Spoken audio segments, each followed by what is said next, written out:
येथे असलेल्या परमपूज्य प्रिय दर्शनाजी महाराज साहेब, प्रणव दर्शनाजी महाराज साहेब आणि ईश दर्शनाजी महाराज साहेब यांना मी वंदन करून आजच्या कार्यक्रमाची आपण सुरुवात करूया। महिला दिनाच्या निमित्ताने आयोजित केलेल्या ह्या कार्यक्रमास उपस्थित असलेले आपण सगळेजण खूप खूप मनापासून आभार। गेले 2 वर्ष झाले मी प्रयत्न करत होते। ज्या दिवशी अनघाचे व्हिडिओ माझ्या बघण्यात आले तेव्हापासून एक ध्यास होता की एकदा तरी अनघाताईंना आपल्या स्वानांमध्ये बोलवायचं आणि त्यांचा जो प्रेरणादायी जीवन प्रवास आहे तो आपण सगळ्यांना अनुभवायचा आहे, त्यातनं काहीतरी प्रेरणा घ्यायची आहे आणि आज तो सुदिन आला। छान स्वागत आपल्या महिलांतर्फे त्यांचं झालं। त्यांच्याकडे म्हणजे आजचा हा कार्यक्रम करण्यामागचा हेतू मी अगदी 2 लाईनीत सांगणार आहे की शोभेच्या पडद्याबरोबर ज्यांनी आपलं आभाळही खिडकीच्या चौकटीला घट्ट बांधून ठेवलेलं असतं त्यांची दुःख ही आराम खुर्चीला पेलावणारी असतात। चौकट ओलांडून जे गॅलरीत येतात ते क्षितिजा पलीकडे माना उंचावून बघण्याचा प्रयत्न करतात, पण गॅलरीचा कठडा सोडून जे पुढे येतात ते पक्षी होतात आणि पक्ष्यांना क्षितिजे नसतात। सगळ्या क्षितिजांना गवसणी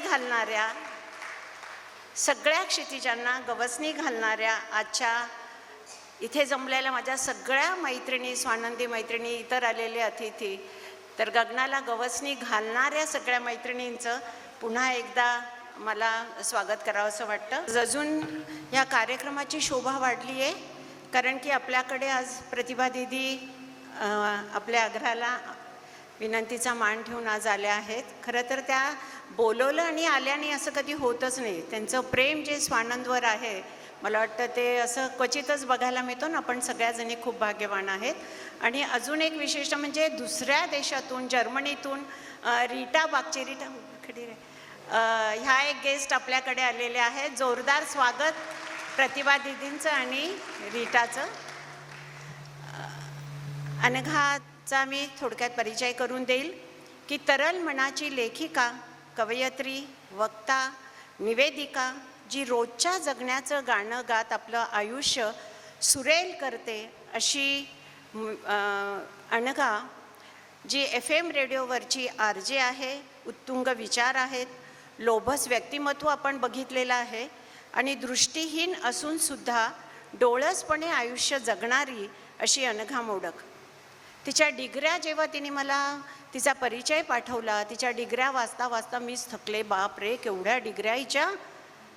थोडक्यात सांगते की जर्नलिझममध्ये पत्रकारितातील degree, diploma in communication Mumbai विद्यापीठातून, साहित्य कला पदवी, छायाचित्रण पदविका, नाट्य प्रशिक्षण आणि गाण्याच्या कितीतरी परीक्षा आणि ह्याच्यापेक्षा अजून बऱ्याच डिग्र्या आहेत। म्हणजे मला की अनघा कधी एवढा अभ्यास करत होती ग तू, तुझ्या ह्याच्यातनं सांग मला। आणि अनेक सांस्कृतिक कार्यक्रमाचे तिने सूत्रसंचालन केले आहे। गाण्याच्या मैफिलीचे निवेदन, लेखन, आकाशवाणी आणि दूरदर्शनवरती तिचे अनेक कार्यक्रम, FM रेडिओची RJ आणि स्वयं टॉक्स या कार्यक्रमासाठी तिला लाखो व्ह्यू मिळाला आहे। मंडे विथ अनघा, मंडे म्हणजे मन पण आणि सोमवारी असणारा कार्यक्रम, अशा लाखो फॉलोअर्स आहेत तिचे। अनेक संवाद शाळा तिने आयोजित केल्या आहेत, अनेक सेमिनार ऑर्गनाईज केले आहेत। विविध विषयावर तिचे कितीतरी म्हणजे न मोजण्या इतके व्याख्यान अख्ख्या महाराष्ट्रभर आणि बाहेरसुद्धा तिचे झालेले आहेत। विशेष करून तरुण पिढींना प्रेरणा देण्यासाठी हजारो विद्यार्थ्यांना तिने आजपर्यंत मार्गदर्शन केलं आहे। अनेक पुरस्कार मिळाले आहेत, जसे उद्योग दीप्ती, कलाक्षेत्र पुरस्कार, हिरकणी पुरस्कार, ध्यास पुरस्कार, जनगौरव पुरस्कार। तिच्याकडे बघून मला असं वाटतं, कारण की आपण बघतो आहोत की जरी आपण दृष्टी नसली पण तिच्याकडे जी तिचा डोळसपणे आयुष्याकडे बघण्याचा दृष्टिकोन आहे, तर अनघा नक्कीच प्रवास इथवर झाला जो तो सोपा तर नक्कीच नव्हता, जगण्यामधल्या एकाग्रतेचा कस नेहमी लागत होता।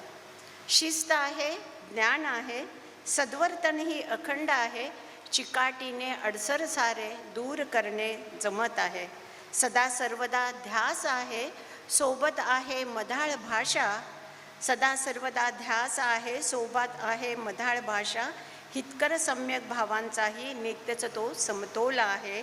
तुझ्या कर्तृत्वाची वेल एवढी बहरलेली, जीवनाची प्रत्येक फांदी अजूनच तेवढी मोहरलेली. तुझं व्यक्तिमत्व असं की दिवसेंदिवस खुलणारं आणि प्रत्येक दिनी नवीन क्षितिज शोधणारं. तर बघूया आज आपल्याला ती काय नवीन क्षितिजाकडे झेपावण्याची आपल्याला ती प्रेरणा देणार आहे. नंतर दुसऱ्या इथे ज्या व्यासपीठावर आहे उपस्थित विनयाची काय ओळख करून द्यायची, आपल्या सगळ्यांच्या मनामनात ती वसलेली आहे. कारण विनया स्वानंदची पहिल्या स्थापनेपासून तर आत्तापर्यंतची ती मैत्रीण आहे. तरी पण कालच 12 दिवसाचा रामकथाचा काशीला कार्यक्रम करून ती काल रात्री इथे आली आहे आणि आज ती आपल्याकडे कार्यक्रमाला आली आहे.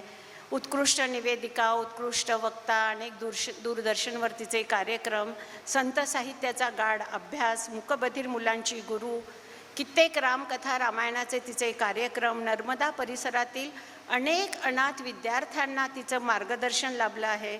अशी स्वानंदची अगदी जवळची मैत्रीण विनया, तिचंही जोरदार टाळ्यात आपण स्वागत करूया.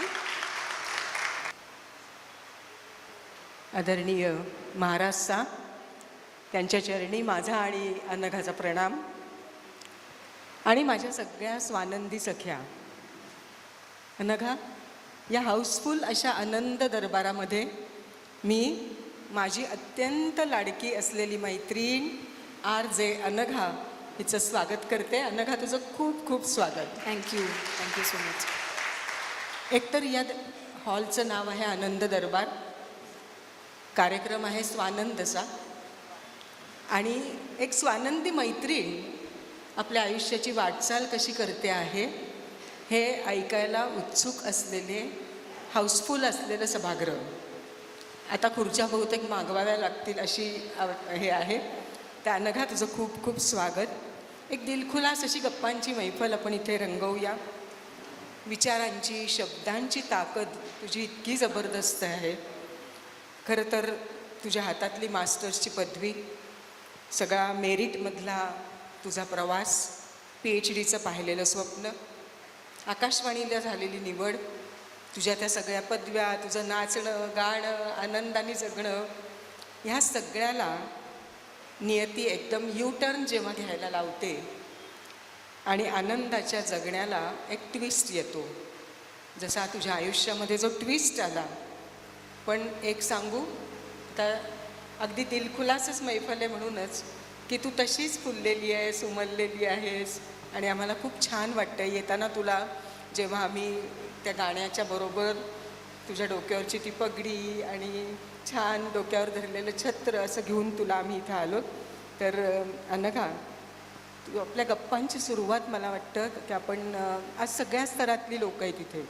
काही कॉलेजियन्स आहेत आणि त्यामुळे आज सर्व बाजूंच्या अंगांनी आपण प्रश्न घेऊया. पण सर्वप्रथम मला ती तुझी बटरस्कॉचची स्पर्धा, बटरस्कॉचच्या आईस्क्रीम ती स्पर्धा आणि ती मुलगी आणि ती शर्यत या गोष्टीपासून आपण सुरुवात करूया. जरूर. आवाज पोहोचतोय? ओके. येतोय आवाज सगळ्यांना? ओके. सर्वांना नमस्कार. रंजनाताई, विनयाताई, मला इतकं छान वाटतं आहे कारण विनयाताई मला लहानपणापासून बघत आले. मी कॉलेजमध्ये असताना त्यांच्या घरी जायचे आणि तेवढीच मस्ती करायचे. फक्त आज थोडीशी मोठी झालेली अनघा फक्त ते बघतायत वयाने. त्यांच्यापेक्षा मी सर्वार्थाने लहान आहे, पण अशा एका खूप जवळच्या ताईनं मुलाखत घेणं याचा अतिशय आनंद आहे. आणि रंजनाताई, तुम्ही इतका सुंदर परिवार सगळा जमवला आहे. या सगळ्या काय म्हणू की ही तुमच्यासाठी सगळी जमवलेली हिरेमाणकं आहेत. या सगळ्या स्त्रीरत्नांच्या समोर मला बोलायची संधी मिळते, त्याबद्दल आधी मनापासून कृतज्ञता व्यक्त करते. आणि उपस्थित सगळ्यांच्या हृदयस्थ परमात्म्याच्या चरणी नमस्कार करून त्यांनी सांगितलेल्या गोष्टीला सुरुवात करते. मगाशी अध्यक्षा म्हणून प्रतिभाताई उपस्थित होत्या. मला असं वाटतं की योग असतात नाही का विनयाताई, की आम्ही दोघीही जणी शब्दक्षेत्रातल्या आहोत. प्रतिभाच अध्यक्षपदी असते तेव्हाच आमचा शब्द रंगदेवता उचलून धरते असं म्हणायला हरकत नाही. तर अशाच निमित्तानं खऱ्या अर्थी आम्ही हा सगळा कार्यक्रम रंगवत रचत पुढेही जाऊ अशी आशा व्यक्त करते. गोष्ट विकास चव्हाण नावाच्या कोल्हापूरच्या एका लेखकाची. याचा आवाज थोडा कमी करा, मी बोलते थोडीशी जास्त मोठ्याने, हॅलो. कारण नाहीतर शिट्टी वाजेल. मग अशी छान वाजली ना, माईकची शिट्टी नको. हॅलो हॅलो हॅलो, मी मोठ्याने बोलू का थोडंसं? हां. ती गोष्ट अशी मला इतकी आवडली मुळात ती गोष्ट जेव्हा मी ऐकली. तर कदाचित तुम्ही ऐकली असेल तर आवृत्ती समजा, क्षमस्व. होतं असं की एकदा एक लहान मुलगी स्पर्धेत भाग घ्यायचा ठरवते आणि तिला असं वाटत असतं की कशासाठी स्पर्धेत भाग घ्यायचा असतो.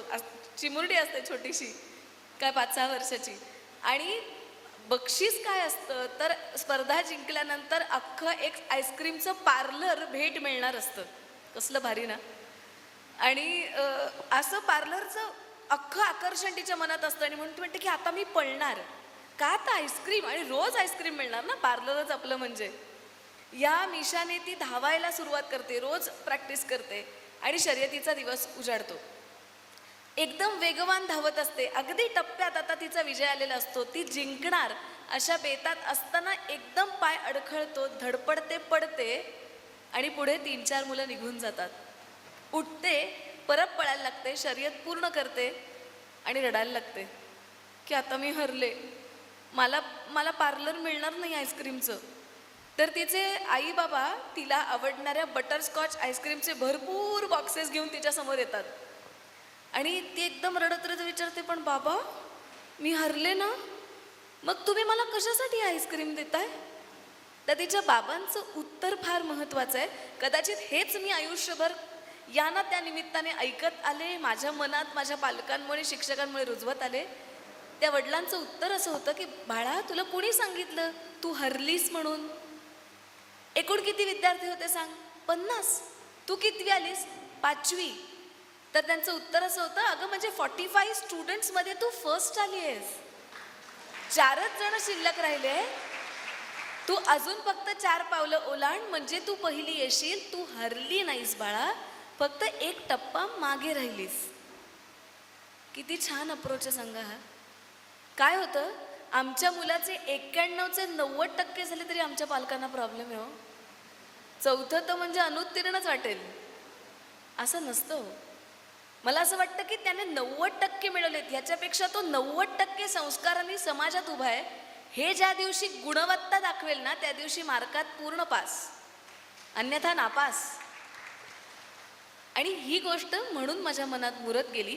आणि ते बटरस्कॉचचं आईस्क्रीम जसं जिभेवर रेंगाळत विरघळत आत थंडावा देतं, तशी गोष्ट माझ्या मनाला कायमच, माझ्या बुद्धीवरती, माझ्या मनावरती छान त्या आईस्क्रीमसारखी रेंगाळत मला सकारात्मकतेचा छान थंडावा देत आली, की जी मला नेहमी सांगते की आईस्क्रीम जितकं हवं असं असतं तितकंच 45 हवं असू दे, 50 हवं असू दे किंवा पहिलं असू दे, आयुष्य जगण्याचं सुंदर स्थान असंच असतं की जे तुम्हाला आकर्षित करून घेतं, एखाद्या पार्लरसारखंच.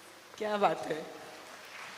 ते बटरस्कॉचच्या आईस्क्रीमचं ती जी मजा आहे, 45मध्ये पहिलं येण्याची मजा, आणि अनघाची टिचकी वाजवून त्याचं उत्तर सांगते, ती जी टिचकी असते ती मैत्रिणींनो, ती खऱ्या अर्थाने आनंदाने जगण्याचा मंत्र आहे. आता आज आपणही एक टिचकी वाजवूया आणि आज आपल्यासाठी आपण बटरस्कॉच खाऊया. प्रश्न पुढे घेऊया आपण की बालपण तर सगळ्यांचं रम्य असतं. ते तुझं गल्लीतलं बालपण, सायकलवरनं हुंदडणं, पळणं, रोपं आणणं, रोपं लावणं. मला वाटतं थोडंसं आधी रम्य बालपणाविषयी आपण तुझ्या ऐकूया आणि मग युटर्नकडे जाऊया. नक्की. मी खूप भाग्यवान समजते मला. आपण कुठल्या घरात जन्माला येतो याला फार महत्त्व असतं. माझ्या आईवडिलांनी मला कधीच असं शिकवलं नाही की तुला इतके मार्क मिळाले पाहिजेत, तुला एवढीच तुझी एकूण बेरीज आली पाहिजे. मी कायम ह्या गोष्टीतनं शिकत शिकत पुढे गेली आहे की एकतर मी म्हटलं तसं मी चाळीत वाढलेली मुलगी आहे, त्याच्यामुळे मुळात माझं असं पर्सनल काही असतं असं मला शिकवलंच नाही आहे. जे आहे ते वाटायचं. मी तुम्हाला सांगू, मी माझ्या घराचं दार सकाळी 7 नंतर रात्री 11 पर्यंत कधीही बंद झालेलं बघितलं नव्हतं.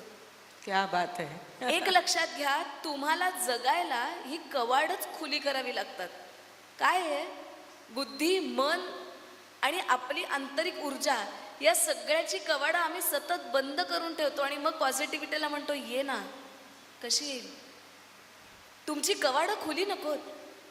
मी माझं घर जर बंदच पाहिलं नसेल ना, तर मला बुद्धिमनाला सुद्धा व्यापकतेचीच कायम सवय आहे. माझ्या घराबाहेर पाऊल टाकल्यानंतर माझ्यासाठी कोणी शेजारी किंवा परकं नव्हतं, ती माझी माणसं होती. माझ्या आजूबाजूला अनेक मंडळी गुजराती असायची. माझी आत्या आज आहे समोर, आत्या सगळ्याची साक्षीदार आहे. माझी ताई बसली आहे समोर. या सगळ्यांनी हे पाहिलंय. एक सांगू, तुमचे भेद गळून पडतात. मी घरात जर मराठी बोलत असेल तर बाहेर पडल्यानंतर कोणतरी मला विचारते डिग्री क्या जायचे, की मी कोणतरी सांगायचं की ना ना टमाटर लेवा जाऊ छू. किंवा कोणीतरी मला लहान असताना तीच आजी कडेवर घ्यायची आणि टोमॅटोवाल्याला सांगायची आने खवडावतो. हे मी तुमच्यासाठी का बोलते, कारण त्यातल्या काहींना गुजराती कळत असेल कदाचित. तर माझ्यासाठी हे भेदच नव्हते. एक तर भाषा, दुसरी महत्त्वाची गोष्ट, मी ज्या ठिकाणी वाढले, मी नेहमी हे सांगत आले की बाजूला राम मंदिर होतं माझ्या घराच्या. त्यामुळे मी सतत कीर्तन, नामस्मरण, माझी आजी दासबोध गजानन विजयची पारायणं करायची. त्यामुळे माझ्या कानांवरनं सतत ओव्या गेलेल्या आहेत. मला तेव्हा काहीही कळत नव्हतं. पण तुमच्या कानांवरून काय जातं एक लक्षात घ्या. अभि तो पार्टी सुरू आहे आणि किंवा 4 बॉटल वोडका हेच घरात मुलं ऐकत असतील तर पुढे जाऊन ती तेच म्हणणार आहेत. पण माझ्याकडे हे बघा, ते वाईट आहेत असं माझं म्हणणं नाही आहे. हा चॉईस असतो शेवटी. तुम्ही तेही ऐकवा. माझ्या वडिलांनी मला असेही मनोरंजक कार्यक्रम ऐकवले. लहानपणी मी सुद्धा तोचा चंद्रमा नभाता ऐकलंय, मला अर्थ कळत नसला तरीही. पण तरीसुद्धा मला घडवताना काय वाचलं गेलं पाहिजे हे इथे पक्क होतं. नंबर 2. तिसरी गोष्ट, माझे आई वडील मला कायम किती छोट्या छोट्या गोष्टींचा आज उपयोग होतो. माझे बाबा आई दोघंही आम्हाला चालत अनेकदा घेऊन जायचे. तुम्हाला खोटं वाटेल, आमचा खेळ काय असायचा रविवारचा, तर आईबाबांबरोबर प्लॅटफॉर्म म्हणजे आपला ब्रिज असतो ना, ओव्हरब्रिज, तर तिकडे रेल्वेच्या ब्रिजवरती उभं राहायचं आणि येणाऱ्या जाणाऱ्या गाड्या बघून स्टेशनं मोजायची. म्हणजे बोरिवलीची गाडी असेल तर पार्ला टू बोरिवली सगळी स्टेशनं म्हणत बसायची की अंधेरी, जोगेश्वरी, गोरेगाव, माल. आता मध्ये वेगवेगळे स्टेशन्स आहेत. विचारात लक्षात घ्या, मला जर हे 4थ्या वर्षी येत असेल ना, तर मी ज्या वेळेला 16व्या वर्षी रुपारेलमध्ये गेले त्यावेळेला माझ्या बाबांना मला कधीही सांगायला लागलं नाही की अनघा माहीम नंतर माटुंगा येतं आणि माटुंगा उजव्या बाजूला येतं. हे मला माझ्या 5व्या वर्षी माहिती होतं. इतकं तोंडपाठ होतं मला हे. दुसरी गोष्ट, पुस्तकं बाबा माझे लायब्ररीत घेऊन जायचे मला आणि बाबा मोकळं सोडायचे की तुला हवं ते पुस्तक घे. मी आज 8 रामायणांचा अभ्यास करून बोलू शकते ना, त्याची पाळंमुळं तिथं आहेत. की माझ्या हातात रामायणाचं पुस्तक वाचल्यानंतर कळत नसेल तरी वाचायला लावलं, मोठ्यांदा वाचायला लावलं, गोष्टी सांगायला लावायचा आई बाबा. ह्या सगळ्याचा दूरगामी परिणाम होतो. आणि सगळ्यात सुंदर गोष्ट होती, माझ्या आईबाबांना दोघांनाही रोपं लावायची खूप आवड होती. माझ्या घराच्या समोर छोटी बाग होती, त्याच्यात सोनटक्का होता, तगर होती, अळू होतं, काय नव्हतं, गुलाब होतं. तर त्यावेळेला झालं असं की किती मनात विचार रुजतो बघा 2 गोष्टींचा. मी माझ्या वयाच्या पुन्हा अशीच 3.5-4 वर्षाची असल्यापासून सायकल चालवते. मला वेगाचं प्रचंड आकर्षण आहे आजही. तर 4 वर्षाची असताना सायकलवर बसले, त्याच्यानंतर तेव्हा माझ्याबरोबरच्या सगळ्या मुलींच्या सायकल्स ना साईड व्हील्स होती. तर मी बाबांना नेहमी चिडून म्हणायचे की बाबा त्या सगळ्या एकट्या एकट्या चालवतात, मला तुम्ही मागे धरून धरून चालवता. तर तेव्हा बाबांचं वाक्य आज कळतं. बाबा म्हणायचे बाळा, ती सायकल साईड व्हील लावलीस की ती सुद्धा पांगडीच झाली. तुला तुझ्या पायावर सायकल चालवता आली पाहिजे. एक वेळ अशी आली पाहिजे की मी कॅरियर धरलेलं असेल, तुला कळणार पण नाही मी कधी सोडलं. 2013 साली हेच झालं की ते अचानक गेले, पण माझी सायकल नाही थांबली. क्या बात. बघा, माफ करा. हां, आणि मी तेव्हापासनं डोळे असेपर्यंत मी अखंड सायकल चालवायचे. फॅसिनेटिंग गोष्ट होती माझ्यासाठी ती. आणि लास्ट, किती छोटीशी गोष्ट असते पण आपके जहन में बोझ आती है म्हणतो ना, तशी गोष्ट होती. तेच सायकल चालवत असताना आमच्याकडे तेजपालस्कीम नावाची गल्ली आहे. त्या गल्लीच्या टोकापूर्वी कचरा टोपली असायच्या बघा, तशी होती. आणि त्या कचरा टोपलीच्याकडे तगरीची फांदी पडली होती. बरं, मी सायकल चालवत येत असताना मला ती फांदी दिसली, मी ती उचलली. मेलेली तगरीची फांदी होती. मी घरी घेऊन आले. तर आल्या आल्या मला आईबाबांनी विचारलं, हे काय आणलंयस तू? म्हणलं, हे ना मला फांदी दिसली. तर सगळेच म्हणाले, अगं ती फेकून दे, ती मेलेली तगरीची फांदी आहे, काय होणार आहे, आपण लावून तर बघूया ना, असं माझा हट्ट होता. आणि काय वाटलं कोणास ठाऊक, आई बाबा आजी आत्या सगळेच असे होते की नाही ठीक आहे आपण लावूया. आणि आईबाबांनी इनिशिएटिव्ह घेऊन ती फांदी लावली. तुम्हाला खोटं वाटेल, मेलेल्या तगरीची फांदी मशागत करून करून करून इतकी भक्कम झाली की तुमच्या 2 हातात मावणार नाही असा तिचा जाड बुंदा तयार झाला. आणि रोज चांदणं फुलल्यासारखी डबल तगर माझ्या दारात फुलायची. रोज अनेक चाळीतले जण येऊन ती तगर खुडून घेऊन जायचे, पण झाड कधीही भुंड झालं नाही. हे माझ्या डोक्यात इतकं बसलंय की जर मेलेल्या तगरीचं रोप मशागतीने वाढू शकतं तर आयुष्यात आलेली कुठलीही परिस्थिती तुम्हाला मरणासन्न करणारी वाटेल, पण तुमची मशागत योग्य असेल तर तुमचं झाड फुलतंच, इतकं फुलतं क्या बात है, क्या बात है. की तुमच्या सकारात्मकतेच्या चांदण्या कितीही लुटून न्यायच्या ठरवल्या तरी झाड कधीही भुंड होत नाही. वा, तुमच्या नजरेसमोर ती फुलारलेली तगर आली असेल सगळ्यांच्या, आणि माझ्या नजरेसमोर ती फुललेली अनघा आहे की नजरेनी टिपलेली ती बहरलेली तगर आणि बहरलेली अनघा. साहजिक आहे, आईवडिलांच्या त्या संस्काराची रुजवण ती तिला आज बहराच्या वेळेला उपयोगाला पडतीये, हे फार महत्त्वाचं आहे. खरं तर अनघा, या बालपणीच्या रम्य आठवणी तू नजरेने टिपून ठेवलेल्या आहेत आणि त्या आता खऱ्या अर्थाने जगतीयस.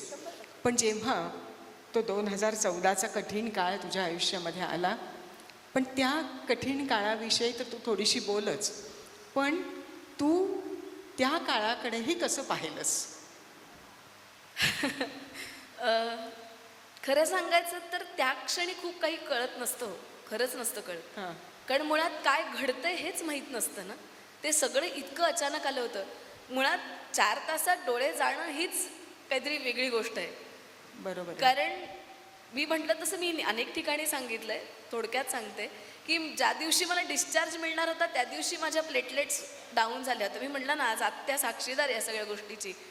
कितीतरी वेळात, म्हणजे त्याच्या पुढे किमान 2 वेळा तर रिपोर्ट्स तपासले गेले असतील, कारण 12,000 प्लेटलेट्स झाल्या होत्या माझ्या. आणि म्हणून माझ्या प्लेटलेट्स चढवल्या, पण मला समाव श्वास घेता येईना म्हणून मला ICUत ॲडमिट केलं. आणि दुसऱ्या दिवशी डोळे दुखत होते. आता त्याची मेडिकल कारणं मला खरंच नाही सांगता येणार, पण मी एवढंच सांगते की जे मला त्यांनी सांगितलं की साधारण 2 ते संध्याकाळी 6 या 4 तासात माझे दोन्ही एक एक डोळा ब्लर होत गेला. आणि त्यांच्या म्हणण्यानुसार डोळ्यातल्या वेन बस्ट झाल्या आणि त्याच्यामुळे दोन्ही डोळे गेले. आणि त्यावेळेला मला कमाल या गोष्टीची वाटते की मी स्वतःलाही बघू शकले नसते कदाचित, कारण इतकं भीषण दिसत होतं ते की माझे डोळे पूर्ण बाहेर आले होते. आणि जो पांढरा भाग असतो तो लाल आणि बुबुळाचा काळा भाग असतो तो पांढरा असा दिसत होता. पण माझ्या समोर माझ्या घरातली एकही व्यक्ती तेव्हाही रडली नाही, आजही रडत नाही. हे सगळ्या घरातल्या व्यक्तींचं पाठबळ आहे ग हे. खरं आहे, खरं आहे, अगदी खरं. तर तो भाग असा होता की तुम्हाला ना कोण कसं तुमच्यासमोर सामोरं जातं याला खूप महत्त्व असतं. जर तेच रडले असते, कोलॅप्स झाले असते आणि मला सतत म्हणत राहिले असते ना, अरे बापरे काय झालं, खास शब्द कदाचित माझ्यासमोर न आल्याने ना मी सतत त्या प्रत्येक गोष्टीकडे येताना की काहीतरी घडलं, मला ह्याच्यातनं पार व्हायचं आहे. आणि आज महाराज समोर आहेत असं म्हणतात, पण मला असं वाटतं की ही सगळ्यात मोठी शक्ती असते जेव्हा तुमच्या पाठीशी गुरुवारी असतात. निर्विवाद, भिवू नकोस मी तुझ्या पाठीशी, एवढं एक स्वामींचं वाक्य ताकद देतं ना. तसं माझे गुरुवर्य जेव्हा मला हॉस्पिटलमध्ये भेटायला आले, एकतर ती येणंच माझ्यासाठी पर्वणी होती, कारण तिथेच सकारात्मकता मिळते. पण ते जे वाक्य बोलले ते आयुष्यभर करून ठेवण्यासारखं आहे की अनघा बाहेरचा प्रवास थांबला आहे, आतला नाही बाळा. वा. तुझं बाहेरचं बघणं थांबलं असेल, आतलं बघणं थांबलं नाही आहे. आणि त्यांनी मला सांगितलं होतं की ध्यान करायला सांगतो की नाही मी तुला रोज, तेव्हा डोळे मिटतेस की नाही, हरकत नाही. तुला आयुष्याने काही दिवस तुला ध्यानात राहायचं ठरवलंय, एक लक्षात ठेव, ध्यानात दिसणाऱ्या गोष्टी जास्त सुंदर असतात. वा. तर हे बघा, ही वाक्य त्या दिवशी कधीच कळत नाहीत, ही आजही 100% कळली आहेत असं मी म्हणणार नाही. ह्याचं कारण या वाक्यामध्ये खूप मोठा गर्भ दडलाय. पण एक नक्की एवढं कळतं की त्याच्यातनं तुम्हाला उभं राहायचंय, तुम्हाला ताकद देणारी वाक्य असतात ती, आणि इथून आपल्याला पळ काढायचा नाही. आपण माणसं काय करतो माहिती आहे का, दोनच गोष्टी करतो. एकतर तिथून पळ काढायचा प्रयत्न करतो, आणि नाहीतर इतके खचवून घेतो स्वतःला की आपण संपतो. मला एवढंच वाटतं, कदाचित बाबा असते तर मी मे बी, मला माहिती नाही, पण थोडीशी अजून अल्लड राहिले असते. बाबा गेल्यानंतर मी अचानक मोठी झाले. तुम्ही आपोआप मोठे होता ना, तेव्हा तुम्ही गोष्टींकडे शांतपणे बघायला शिकता. खरं आहे. तसं माझं बालपण संपलं होतं कारण तेव्हा. सो अशा पद्धतीने मी त्या सगळ्याकडे, आणि आज वळून बघताना मला असं वाटतं की हे टर्निंग पॉईंट्स आहेत. मी तुम्हाला एक सांगू, डोळे असतानाची अनघा आत्ता 35 वर्षाची असती तर या प्रगल्भतेने ती विचार करू शकली नसती कन्फर्म. आज ते नाही आहेत म्हणून ती जास्त काय शहाणपणाने विचार करू शकते असं मला वाटतं.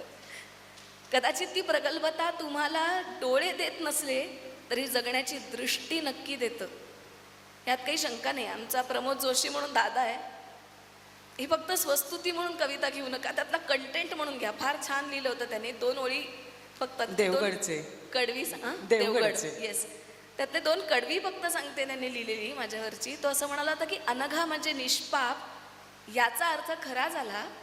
अनघा म्हणजे निष्पाप याचा अर्थ खरा झाला, आरशापेक्षा अधिक नितळ आरशावरचा चरा झाला. वा. आणि दुसरी ओळ होती, म्हणजे थोडक्यात काय तर तुम्हाला एखादा डाग पडला तर बायकीच भाषेत सांगू का, आपल्याला एरवी काळा डाग नको वाटतो, पण ब्युटी स्पॉट म्हणलं की हवा असं वाटतो की नाही. तसंच आहे की तुम्ही कशा पद्धतीने त्याकडे पाहता, तो चरा म्हणून तुम्ही घेतलात तर तो त्रासच देणार. पण त्याने जर आरशावरती नक्षी तयार केली तर म्हणायचं हरकत नाही, त्या चऱ्याचीही नक्षी झाली. तसाच दुसरं कडवं त्यांनी लिहिलं होतं की तिच्या पाकळ्या मिटलेल्या पण उमललेला गंध बऱ्याचदा दृष्टीपेक्षा दृष्टिकोनच असतो अंध. बऱ्याचदा तुमच्याकडे पाहण्याची दृष्टी कशी आहे यापेक्षा दृष्टिकोन कसा आहे याला खूप महत्त्व असतं.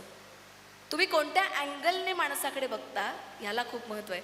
अहो, कॅमेराची लेन्स सुद्धा योग्य अँगल लावला तर चांगला फोटो काढायची संधी देतात. आयुष्याची लेन्स तर चांगली लावूया यार, म्हणजे तुम्हाला चांगले आयुष्याचे फोटो काढता येतील ना. हा विचार तर मनात बाळगूया. आणि तो माझ्या डोळ्यांनी मला दिला, आजही देत आहेत असं मी म्हणेन. हे बघा, मी असं नाही म्हणत की मी रडत नाही किंवा मी निगेटिव्ह होत नाही. मी माणूस आहे, सगळं होतं. फक्त मला एकच कळतं की मला पुढे जाण्याशिवाय पर्याय नाही आहे. माझं असेल तर 2च असतात, एक तर हसत जा किंवा रडत जा. रडले तर इथे बसणार नाही, हसले तरच बसू शकेल. अगं, तू हसतेस पण, आणि तुझ्या गालावरची खळी त्यामुळे आणखीन गोड दिसते. थँक्यू.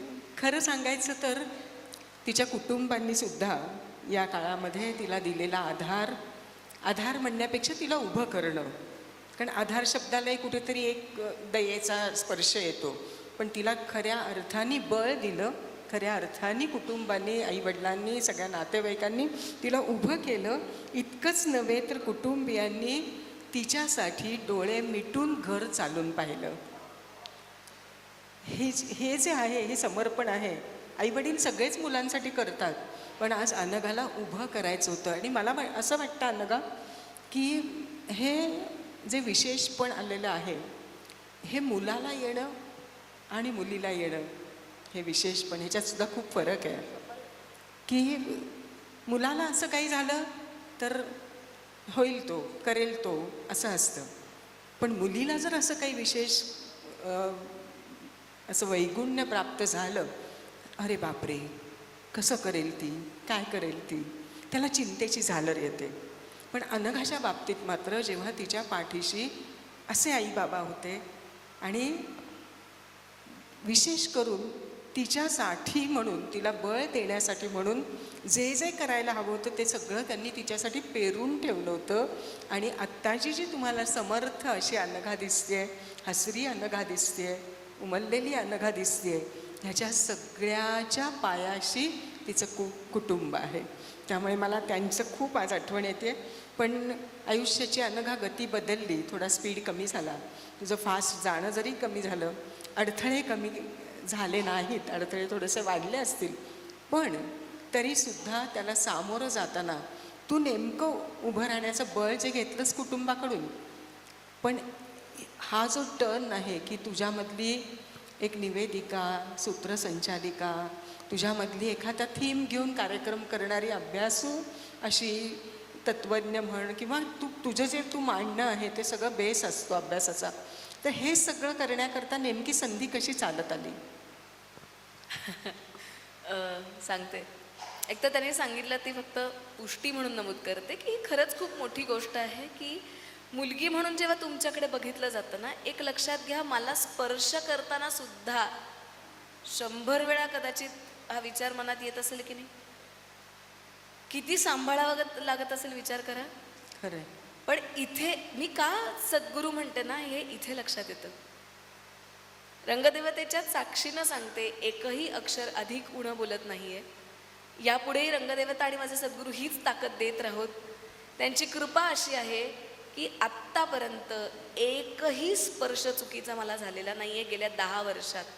एक हे जे कवच तुम्हाला मिळतं ना, ही खरंच खूप मोठी गोष्ट आहे.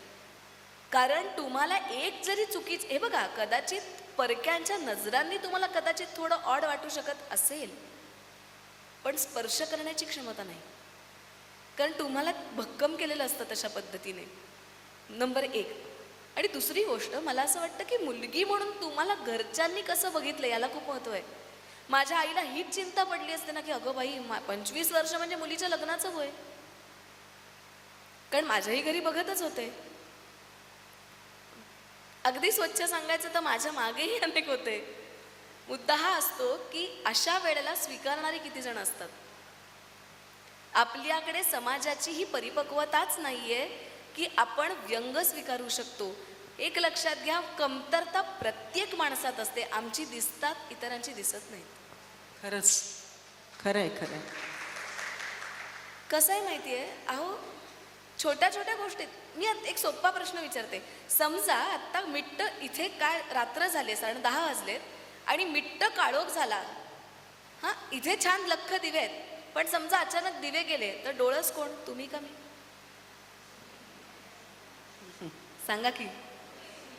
कारण मला ती सवयीची गोष्ट आहे. अहो, आमच्याकडे एकतर दिवे सुदैवाने मुंबईत फार जात नाही, पण गेलेच तर आई श्रीनिकेतच्या आजी पहिली हाक मानावर, त्यांना का जा पटकन तिकडली मेणबत्ती घेऊन ये, कारण मी नक्की धडपडणार नाही कुठेही, बाकी कदाचित धडपडतील. याचा अर्थ हा विचार तर महत्वाचा आहे. आणि दुसरी गोष्ट, मुलगी म्हणून बघत असताना आईने लग्न हा फॅक्टर बाजूला ठेवला आणि मी घडले पाहिजे परत, कारण तिच्यासाठी मी पुन्हा लहान झाले होते. एक लक्षात घ्या, तिला भरवण्यापासून टॉयलेटला नेण्यापर्यंत सगळं करावं लागलेलं आहे. माझा भाऊ, आई, माझ्या मित्रमैत्रिणींनी हे पुन्हा पुन्हा केलेलं आहे. आणि हे करताना कुठेही ते लाजले नाहीत, आजही लाजत नाहीत. आणि ही फार कौतुकाची गोष्ट वाटते मला. आणि हे करत असताना इतके सजग बुद्धीने त्यांनी हे केलेलं आहे की माझ्या आईने मला दरवर्षी काहीतरी नवीन शिकवलं. दरवर्षी पहिल्यांदा मला माझ्या पायावर बेसिक उभं राहायला शिकवलं, माझं जेवायला शिकवलं, माझं घरात चालायला शिकवलं. तुम्हाला अतिशयोक्ती वाटेल मला माहिती नाही, पण हे सगळेच दिव्यांग करतात, मी काही वेगळं करत नाहीये. मला घरात टोमॅटो, कांदा, काकडी चोचवणे, चिरण्यापासून, भांडी घासण्यापासून, कपडे धुण्यापासून सगळ्या गोष्टी व्यवस्थित करता येतात. आणि याच्यात कुठेही आईची ही गोष्ट नसते की दिसत नाही म्हणून करायचं नाही. घडी घातलीस तर टोकाला टोक नीटच जोडलं गेलं पाहिजे, नाही तर करू नकोस, ही नाही सबब असता कामा. आणि खरं सांगू, आपण सगळ्याच स्त्रिया अनेकदा डोळे बाजूला ठेवूनच काम करत असतो. वा, हे की नाही? खरंच. पोळी करताना तुम्ही खाली लाटून कुठे बघता, वरती तव्यावरच्या पोळीकडे लक्ष असतं, खाली पोळी भर गोल होत असते. बरं, पोळी करत असताना भाजी ढवळत असता, म्हणजे ती आपोआप पलटली जात असते. दुसऱ्या तिसऱ्या गॅसवर दूध असतं, ते आपोआप तुम्हाला बारक्या नजरेने दिसतं का? वासाने कळतं दूध तापलंय. निम्मी गोष्ट डोळ्यांनी नाही, तुम्ही पंचेंद्रियांनी काम करत असता, हे महत्वाचं आहे. असो, स्त्रियांच्या अनुषंगाने पुढे वळू. नाही, पण तर फक्त तुम्ही मगाशी सांगितलेला प्रश्न काय होता? सॉरी. नाही. संधी. हां, हां, निवेदनाची संधी. असं होतं माझं थोडंसं. तर निवेदनाची संधी अशी आली की अगदी पहिल्यांदा जी संधी आली होती तीही अनपेक्षित आली होती, तशीच ही पण आली. मी 12वीत होते आणि माझी 12वीची प्रिलिम संपली आणि अचानक माझ्या फोनवर 37 मिस्ड कॉल माझ्या GSचे कॉलेजमधल्या. तर आम्ही विचार करत होतो की काय झालं काय, म्हणून मी फोन केला. ती म्हणली कुठं आहेस? म्हटलं माटुंगा आहेस तशी पळ आणि यशवंतरावला पोच. मी तशी पळत पळत गेले आणि एकतर कुठला तरी जनरल ड्रेस, कोण परीक्षांना छान तयार होऊन जाते. आम्ही तशीच गेले, पोहोचले, ते यशवंतरावला गेले. तिने माझ्या हातात फाईल दिली. म्हटलं काय करायचंय? निवेदनाला उभी राहा. म्हटलं आत्ता? म्हटलं करायचंय काय? ते म्हणली 22 गाणी आहेत, ही घे, याच्यात कंटेंट आहे, जोड. ती निघून गेली. मी फाईल उघडली तर त्याच्यात फक्त 22 गाण्यांची यादी होती, मध्ये काहीच नव्हतं. तर मी म्हटलं अगं ह्याच्यामध्ये काय बोलायचंय? तिला बोलवून आणून विचारलं. ती म्हणली ते तू ठरव, त्याच्यासाठी तुला बोलवलंय. तिने जे उत्तर दिलं होतं की अनघा एक्स्टेम्पो करतेस ना, उत्स्फूर्त स्पर्धा, त्या क्षणी विषय म्हणतो 3 मिनिटं विचार करते, 3 मिनिटं बोलते. गाणं 3च मिनिटं असतं, तेवढा विचार कर, तेवढं बोल. आणि एकही गाणं एकाला जोडलेलं दुसरं नाही. म्हणजे एक दिल तो प्यार करेगा किंवा काय दिल तो पागल आहे आणि दुसरं संदेश आते हे. काय जोडणार? हे जे 12वीत करू शकले तेच पुन्हा रिपीट. बरोबर 2014, 2007 नंतरची, 2006 ते 2014ची गोष्ट सांगते. 2015मध्ये टू बी स्पेसिफिक. आत्ता यावर्षी मला खूप सांगायला आनंद वाटतो की या निवेदन कारकिर्दीला 10 वर्ष पूर्ण झालेत. वा. आनंद या गोष्टीचा की मी मुळात उभी राहू शकेन की नाही इथपासून मला प्रश्न होते. कारण जानेवारी महिन्यात मला एवढं कळलं होतं की माझे डोळे आत्ता लगेच बरे होणार नाही आहेत. मला माहीत नाही ते कधी बरे होणार आहेत का नाहीत, ते भगवंताला माहिती. तर त्या क्षणी प्रश्न असा होता, तेव्हा आमच्या आयोजकांनी येऊन मला सांगितलं अनघा 6च गाण्यांचं निवेदन करायचं आहे, सावरकरांच्या तू कर. आणि तेव्हा सुद्धा कल्पिताचं आमच्या जे GSचं उत्तर होतं तेच महेंद्र पवार आणि कमलेश बडकमकर दादांनी दिलं की अनघा ऐन वेळेला बोलतेसच की, तेव्हा कुठे कागद असतात. आज तू अडलीस आणि विसरलीस तर आम्ही आहोत की चुकलं तर चुकलं. एक लक्षात घ्या, ही केवढी मोठी जाणीव आहे. तू चुकलीस तरी चालेल पण तू उभी राहा. हे म्हणणारं तुमच्या आयुष्यात असेल ना कोणीतरी, तरच तुम्हाला पुढे जाता येतं, नाही तर जाता येत नाही. आपल्याकडे काय करतात, चुकताच कामा नये माणूस, याच्यासाठी प्रयत्न असतं. एक शब्दांशीच खेळू का? एक लक्षात घ्या, भिंतीवर चुका मारल्याशिवाय चित्रही नाही लावता येत. तर तुमच्या आयुष्याच्याही भिंतीवर कदाचित अशा चुका मारा की नवीन चित्र सकारात्मकतेचं टांगलं जाऊ शकतं. पण अशी गोष्ट कळली पाहिजे. तर हा भाव त्यांनी दिला आणि तिथून सावरकरांचा पहिला कार्यक्रम मिळाला. मी खरं सांगते, माझे पल्पटेशन जे आपण म्हणतो, त्या पल्स रेट साधारण मॅरेथॉनच्या गतीने धावत होत्या. इतकी भीती वाटत होती की हातात कागद बघतोच असं नाही. विनयताईंना पण माहिती आहे, कोणीच निवेदक हातात कागद घेऊन वाचत नाहीत. जे प्रगल्भ आणि नावाजलेले निवेदक आहेत, रेफरन्सला असतात फक्त.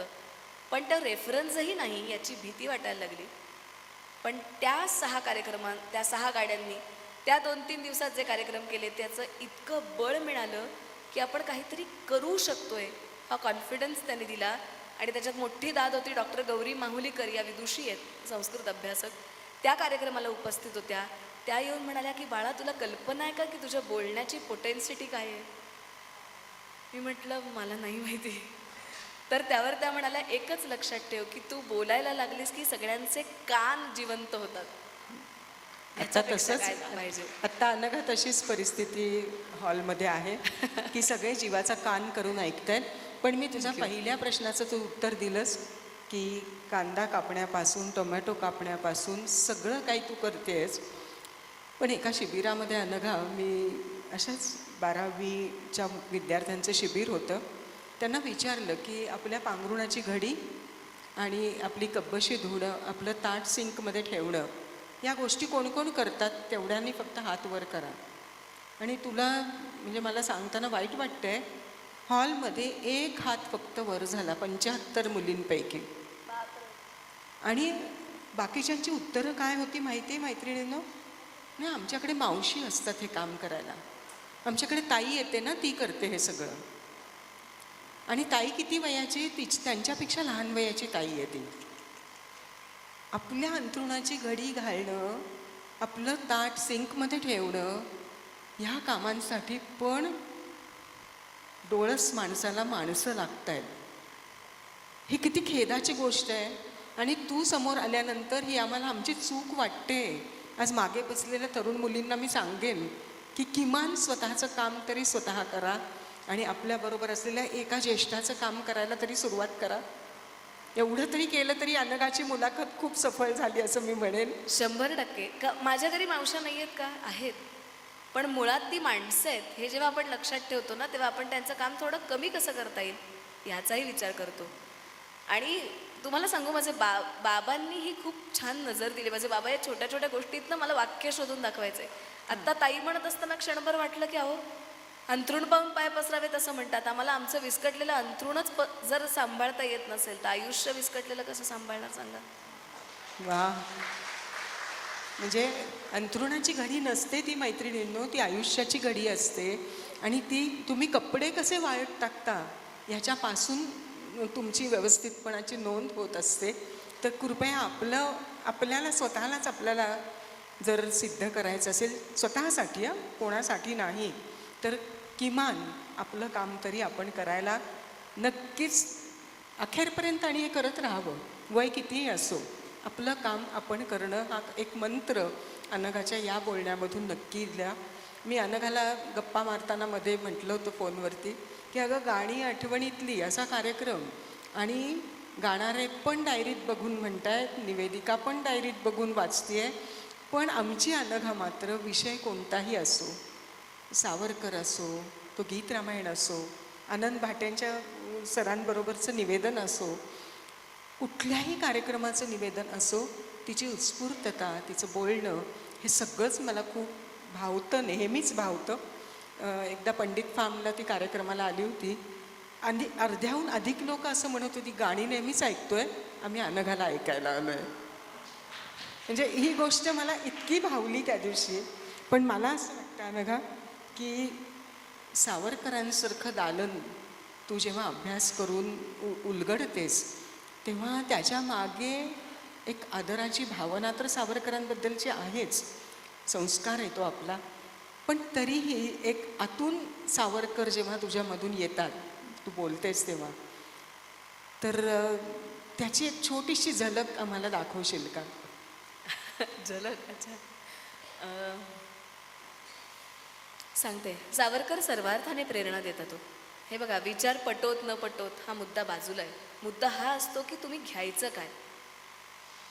तर ताई म्हणाल्या तसं फक्त ते मला प्रेरणा देत नाहीत, संघर्षात उभं कसं राहायचं याची ताकद सावरकरांनी दिली, संघर्षाकडे पाहायचं कसं याची ताकद सावरकरांनी दिली, एकूण विचारांची दृष्टी किती व्यापक हवी याची प्रेरणा सावरकरांच्या चरित्रानं दिली, प्रत्येकाकडे बघत असताना किती ध्येयवादी माणसं नसलं पाहिजे याची प्रेरणा सावरकरांनी दिली, आणि सगळ्यात महत्त्वाचं म्हणजे निडर होण्याची प्रेरणा सावरकरांनी दिली. नाहीतर फक्त समुद्रात नाही हो, एकूणातच आयुष्यात उडी मारताना ही निडर पण लागतं, नाहीतर तुम्हाला उडी नाही मारता येत.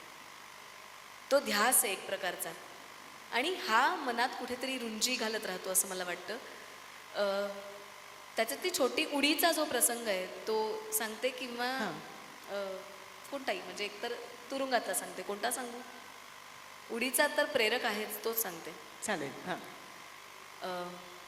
एकतर ना सावरकरांनी उडी मारली याचा अर्थ बरेच जण म्हणतात की त्यांना संधी मिळाली, आणि मार्सेलिस असं त्याचं नाव नाही, मार्सेई किंवा मार्साय दोन उच्चार आहेत. तर त्या मार्सेई बंदरामध्ये अहो सावरकर काय गंमत आहे की, म्हणजे मला वाटलं आता गंमत म्हणून झालं मारू उडी, ती काय बेडूक उडी आहे असा मुद्दा नाही आहे. सावरकरांचं चरित्र जे नीट अभ्यासतात ना त्यांच्या हे लक्षात येईल की ज्या वेळेला गार्नेट पहिल्यांदा गेला होता भेटायला, तेव्हा गार्नेटलाही त्यांनी सांगितलं होतं की हा माझा प्लॅन आहे, या उपाययोजना आहेत. दुसरी महत्त्वाची गोष्ट की या सगळ्या उपाययोजना करत असताना त्या जर फसल्या तर काळजी करू नकोस, दुसरा पर्याय उपलब्ध आहे. आणि जेव्हा शेवटी VVS अय्यर भेटायला गेले तेव्हा अय्यरांना सांगितलं आता आपली पुढची भेट मार्सेई बंदर, तुरुंगातून सांगतायत, बोटीवरही चढलेले नाहीये. एक लक्षात घ्या, इथे पक्क असावं लागतं. एक फार छान वाक्य अभ्यासक सांगतात की ज्या राष्ट्राचा भूगोल पक्का असतो त्याचा इतिहासही पक्का असतो, ज्या राष्ट्राचा भूगोल बदलला त्याचा इतिहासही बदलतो. आणि हे भारताने अनुभवलेलं आहे. आणि म्हणून सावरकरांनी भौगोलिक सीमांचा प्रचंड अभ्यास केलेला होता. हा अभ्यास त्यांनी डोक्यात ठेवून ते बोटीवरती चढलेले होते. त्यांची रोजची निरीक्षणं नोंदवलेली असायची. त्याचं एकूण माप किती? बरं, अनेक जण सांगतात बुक्कीने काच फोडली. एवढी सहज बुक्कीने काच फुटत असती तर त्या पाण्याच्या तडाख्याने फुटून पाणी नसतं का झालं? काच उघडली आहे. ती जे पोर्ट होल असतं तर ती काच उघडली प्रॉपरली आणि मग उडी मारली आहे. ती उडी मारत असताना त्याचा व्यास जाणव्यानं तपासलाय. आणि किती छोटी छोटी निरीक्षण असतात. याला मानसिकता समजून घेणं म्हणतात.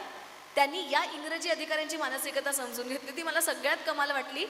फक्त दुधी रंगाच्या काचेवरती त्यांनी गाऊन काढून घातला नाही, तर सगळ्यात बघण्यासारखी किंवा अनुभवण्यासारखी गोष्ट म्हणजे त्यांनी त्या कमोडच्या दोन्ही बाजूला स्लीपर्स काढून ठेवल्या. बघा तुम्ही कधी आपण बाहेर आत चुकून खाली फट असेल तर चपला आहेत की नाही बघतो, अरे पाय त्याच्यात घातले की नाही बघतच नाही. आणि हेच सावरकरांनी अनुभवलं. त्यावर चढले, उडी मारली. मला कमाल सावरकरांची ही वाटते की उडी मारल्यानंतर एक लक्षात घ्या, 22 फुटावरून किंवा 27 फुटावरून उडी मारली असं म्हणतात. आणि अख्खी जी काच असते, ते काचेची जी कड असते ती सगळी लोखंडी आणि धारदार असते. मी स्वतः हा प्रवास केला आहे बोटीने म्हणून मी हे समजू शकते, कारण आम्ही त्या सगळ्या जागा बघून आलो आहे. म्हणजे बोटीत कशा असतात, तुम्ही जर हात जरी फिरवलात तरी कापला जाईल. या माणसाने अख्खे खांदे, आधी डोकं बाहेर काढलं, हात काकरसून खांदे बाहेर काढले. ही योगसूत्र आहेत. शरीर प्रसरण आणि आकुंचन पावणं हे सगळं योगसूत्रातलं आहे. या योगसूत्राचा वापर करून सावरकर जेव्हा जातात तेव्हा विचार करा, अख्खं अंग सोलवटून निघालंय आणि मग खाऱ्या पाण्यात उडी मारली आहे. बरं, भीतीदायक कुठे आहे? कारण किनारा जवळ आहे. याचा अर्थ खाली प्रवाळ किंवा दगड असण्याची शक्यता. एक तर शरीर कापलं जाणार किंवा डोकं मोक्ष होणार. आणि असं असताना सुद्धा त्यांनी उडी मारली आणि बरंचसं अंतर पाण्याखालून कापत गेलेत. म्हणजे श्वासावर नियंत्रण किती पाहिजे. बरं, त्यांना आधीच दम्याचा त्रास झालेला होता या सगळ्या दरम्यान, आणि तरीही वरती चढले. आणि फितुरीमुळे खरं तर सावरकर पकडले गेले.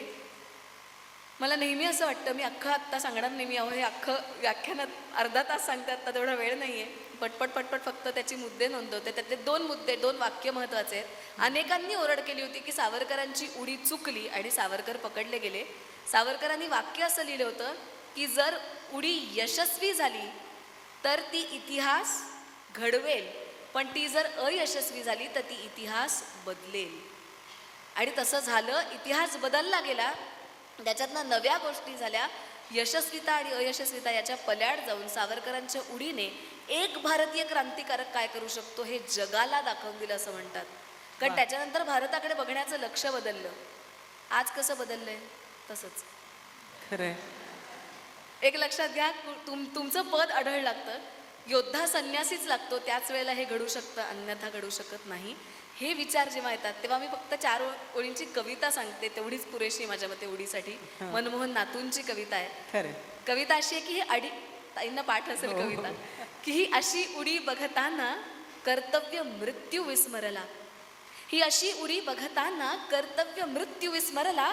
बुरुजावर फडफडलेला झाशीतील घोडा हसला. वासुदेव बळवंतांच्या कंठात हर्ष गदगदला. क्रांतीच्या केतूवरला अस्मान कडाडून गेला. दुनियेत फक्त आहेत विख्यात बहादर 2. दुनियेत फक्त आहेत विख्यात बहादर 2. जे गेले आई करिता सागरास पालांडून. हनुमंतानंतर आहे या विनायकाचा मान. या हनुमंतानंतर आहे विनायकाचा मान. अशी ही उडी आणि असे सावरकर. वाह, एक ये तो झलक है. पण एक लक्षात घ्या, सावरकरांसारखा अनेक हिंदू हृदयांचा जाज्वल्य श्रद्धेचा विषय जेव्हा शब्दातून बांधावा लागतो तेव्हा तो अत्यंत काळजीपूर्वक, अभ्यासपूर्वक बांधावा लागतो. मनमोहन नातूंची ही कविता अत्यंत आवडीची. आता आपण काय करतो, सगळं साजरं करतो. सगळं साजरं करायचं असतं आपल्याला. किती फंक्शन असतात तुम्ही विचार करा. तशीच सामाजिक फंक्शन असतात. त्यामध्ये सावरकरांच्या उडीला 100 वर्ष झाली, सावरकरांच्या उडीला अमकी वर्ष, ती वर्ष आपण साजरी करतो. पण त्याच्या मागे जे अनघा आत्ता बोलली किती प्रचंड श्वासावरती नियंत्रण, योगसूत्रांचा अभ्यास, किती मनामध्ये बुद्धीमध्ये पक्के असलेले विचार. आणि आता अनघा आपण सगळेच इतके उथळ विचार करणारे झालो आहेत. आत्ता एक क्षणभर एक मनात विचार येतो की क्षणात आपला तो विचार बदललेला असतो. तेव्हा मला असं वाटतं की आज जी मंडळी इथे आली आहेत तर एका टप्प्यावरती तरी विचारांची स्थिरता, विचारांची प्रगल्भता ही मिळवावी लागते. तर ती मिळवण्याकरता तू काही वेगळे प्रयत्न केलेस का? वाचन किंवा आध्यात्मिक काही असं काही केलंस का?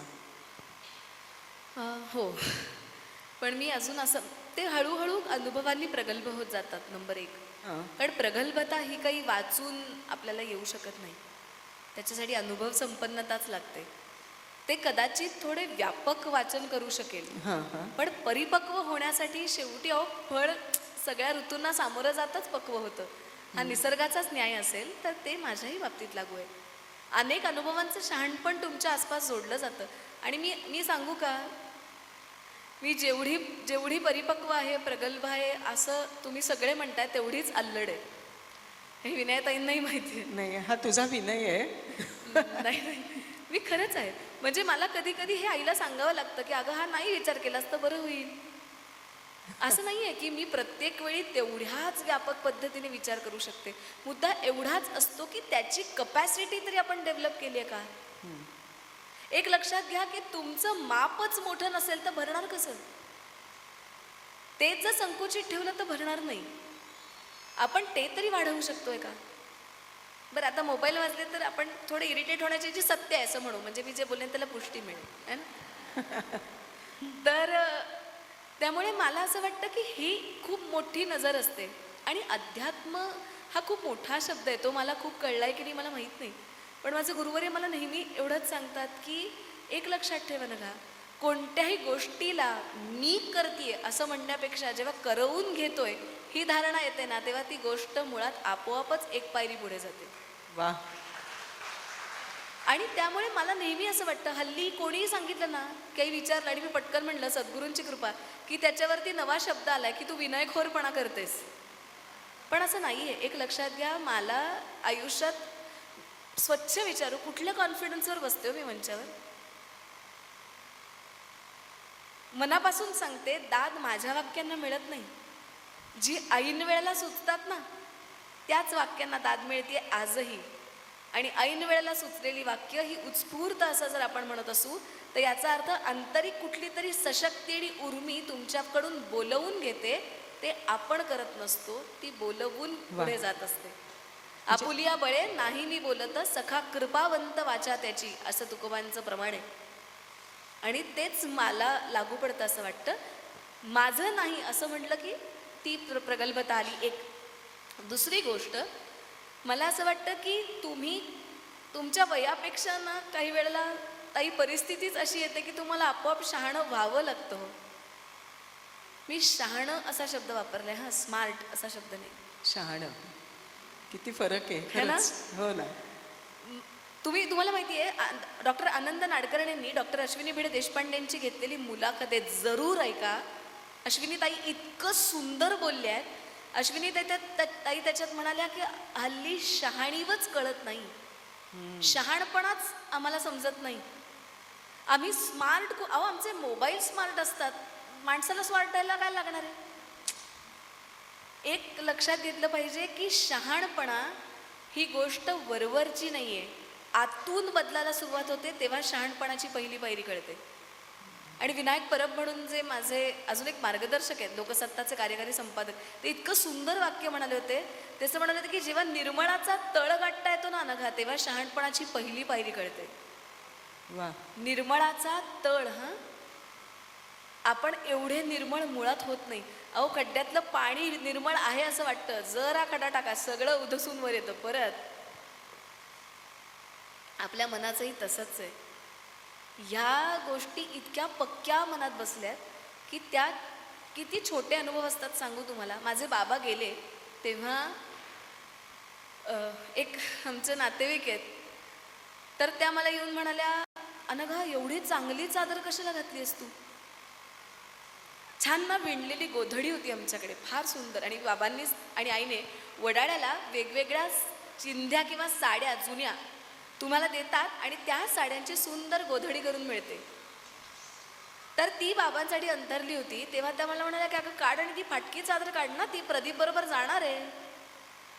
म्हटलं त्यांनीच घडवलेली चादर चांगली असेल तर बरं आहे ना, फाटकच कशाला घालू. जगतानाही तुम्ही फाटकच देता आणि मरतानाही फाटकच. स्वच्छ बोलतीये, कदाचित लागेल, पण ही खरी गोष्ट आहे. त्या दिवशी खरं सांगते, आपण म्हणतो ना तिडीक गेली होती माझ्या डोक्यात, पण मला आईने ठाम सांगितलं होतं की तोंड उघडायचं नाही अजिबात. म्हणून मी फक्त त्यांना म्हटलं की ठीक आहे. मी आई आणि आत्याला जाऊन माझी ही गोष्ट सांगितली, माझी सख्खी आत्या. तर तिने फक्त खुणीने सांगितलं शांत राहा. मी घालायची तीच गोधडी घातली आणि ती बाबांबरोबर गेली. त्या दिवशी मनाला जे समाधान मिळालं ना, ते सांगते की त्या दिवशी पहिल्यांदा ही जाणीव परत कळली की टाकून दिलेल्या कपड्यांना पुन्हा नव्याने घडवण्याला गोधडी म्हणत असतील ना, तर माणसं जे टाकून देण्याचे विचार देत आहेत ना, त्याचीच मला नक्षी करत परत गोधडी मिळायला लागणार आहे. तर मला आयुष्यात पुढे जगता येणार आहे, अन्यथा येणार नाहीये. असे अनेक प्रसंग पुढे आले. बाबांच्या तर गोष्टींनंतर खूपच बदल. किती जणांनी आम्हाला येऊन सांगितलं की अनघाला शिकवू नको, आता मुंबईत परत आण. कित्येक जणांनी आईला हा सल्ला दिलेला आहे. आणि अतिशयोक्ती नाहीये. हे फक्त आम्ही ह्या चव्हाट्यावर सांगण्याच्या गोष्टी नाहीत म्हणून आम्ही कधी बोलत नाही. किंवा किती जणांनी मला आणि श्रीनिकेतला म्हणजे माझ्या भावाला येऊन सांगितलं होतं की तुला पैशांची गरज लागणार नाही असं बघ. हां, म्हणजे आम्ही थोडक्यात मागायला जाऊ नाहीये. आज अभिमान वाटतो मला सांगायला. मी एकाच मुलाखतीत याविषयी फक्त बोलले दिलके गरीबमध्ये, आज पुन्हा उद्धृत करते. माझ्या डोळ्यांचं ऑपरेशन होण्याची शक्यता होती, कारण तोपर्यंत मला दिसेल अशी शक्यता होती. शंकर नेत्रालयामध्ये एक पॉईंट असा होता की जेव्हा हे कळलं होतं, पण माझे डोळे श्रिंक झाले आणि ती शक्यता संपली. तर त्यावेळेला काही जणांनी मिळून काही हजार लाख रुपये आमच्या अकाउंटला ट्रान्सफर दिले होते. आम्ही ते ऑपरेशन झालं नाही म्हटल्यावर ते तसेच्या तसे जपून ठेवले आणि योग्य वेळ आल्यावर ते योग्य संस्थेला दान केले. त्यातला एक छदाम रुपया सुद्धा आम्ही वापरला नाही, एक छदाम रुपया. कारण हा संस्कार आईने इतका मनात पक्का बसवलाय की ज्या कारणासाठी जी गोष्ट दिली ती त्याच कारणासाठी वापरली गेली पाहिजे. अकारण हात कधी मागता असता कामा नये, देता असला पाहिजे. माझी आई आजी कायम ही वाक्य म्हणायची की ज्याचा हात देता म्हण्या त्याचा भगवंत देता, असं आजीचं वाक्य होतं. की त्याला भगवंत देतो, तुझा हात सढळ पाहिजे. लक्ष्मीचा हात असा असतो. म्हणून सतत धनाचा ओघ सुरू असतो. धन म्हणजे फक्त पैसा नव्हे, सर्वार्थानं ह्या सगळ्या गोष्टी. आणि अशा डोळ्यांच्या नंतर तर काय हजारो प्रसंग आहेत. म्हणजे कोणी येऊ नको आईला म्हणणं, हिला आणू नका म्हणणं, कोणाचा तरी माझा संबंध त्यांच्याशी जोडला गेला असेल तर ते स्वतःच्याच नावावर खपवणं की हे मी कसं जोडून दिलंय. असं अनेक म्हणजे मग त्याच्यात मग मकरंदुहा कीर्तनात एक म्हणायचं की नातेवाईक म्हणायचं का नातेवाईट म्हणायचं हा प्रश्न पडतो. तसं मला पडतो. फक्त नातेवाईक या बाबतीत म्हणते, सगळे स्नेही सुहृद सर्व, मग तिथे मित्रपरिवार असेल. पण एक सांगते, 90% अनुभव उत्तम आहेत आणि 10% शिकवणार आहेत. 10%च्या अनुभवांनी परिपक्वता दिली आणि 90%च्या अनुभवांनी आनंद दिला. या दोन्ही गोष्टींनी माझी पोतडी भरलेली असं मी म्हणते. त्या 90%मध्ये हे सगळे स्वानंदमधले आज एंट्री झालेली आहे नक्की. हो, 100%. पण मला ती गुरु ठाकूरची कविता आठवते तुझ्याकडं पाहिल्यानंतर की असं जगावं जगामध्ये आव्हानांचे लावून तर नजर रोखुनी नजरेमध्ये आयुष्याला द्यावे उत्तर. आपण एक ओळ मिळून म्हणूया आणि सांगूया, अनघानी जसं आयुष्याला उत्तर दिलंय आणि आम्ही सगळे इतक्या फुटकळ अशा त्रासांनी गळून जाणारे आहोत. एखादी गोष्ट मनाविरुद्ध झाली तरी आमचे हातपाय गळून जातात. एखादी गोष्ट आम्हाला जरा अडचणीची झाली, अडथळ्याची झाली तरी आम्ही म्हणतो बापरे माझ्याच नशिबात हा त्रास आहे. त्यामुळे तू ज्या पद्धतीने तुझ्या धीरोदत्तपणे जबरदस्तपणे आयुष्याला उत्तर दिलेस आणि बोलून देतीयेस, उत्तम बोलून देतीयेस, तर ती ओळ आपण सगळे ठामपणे म्हणूया. असं जगावं जगामध्ये, असं जगावं जगामध्ये आव्हानांचे लावून अत्तर, नजर रोखुनी नजरेमध्ये आयुष्याला द्यावे उत्तर, आयुष्याला द्यावे उत्तर. अशा मुलाखती ना केवळ ऐकण्यासाठी नसतात, तर ह्यातनं आपण काय टिपून घ्यायचं आहे, ह्यातनं आपण काय करायचं आहे. मला वाटतं आपण पहिली गोष्ट बटरस्कॉच खायचं आहे, आपल्या स्वतःला शाबासकी द्यायची आहे, आपलं काम आपण करायचं आहे. आणि आत्ता मी बोलले तसं की फुटकळ त्रासांनी आपली सगळी प्लास्टिकची दुःख येतो. खरंच सांगते, खरंच प्लास्टिकची दुःख आहे.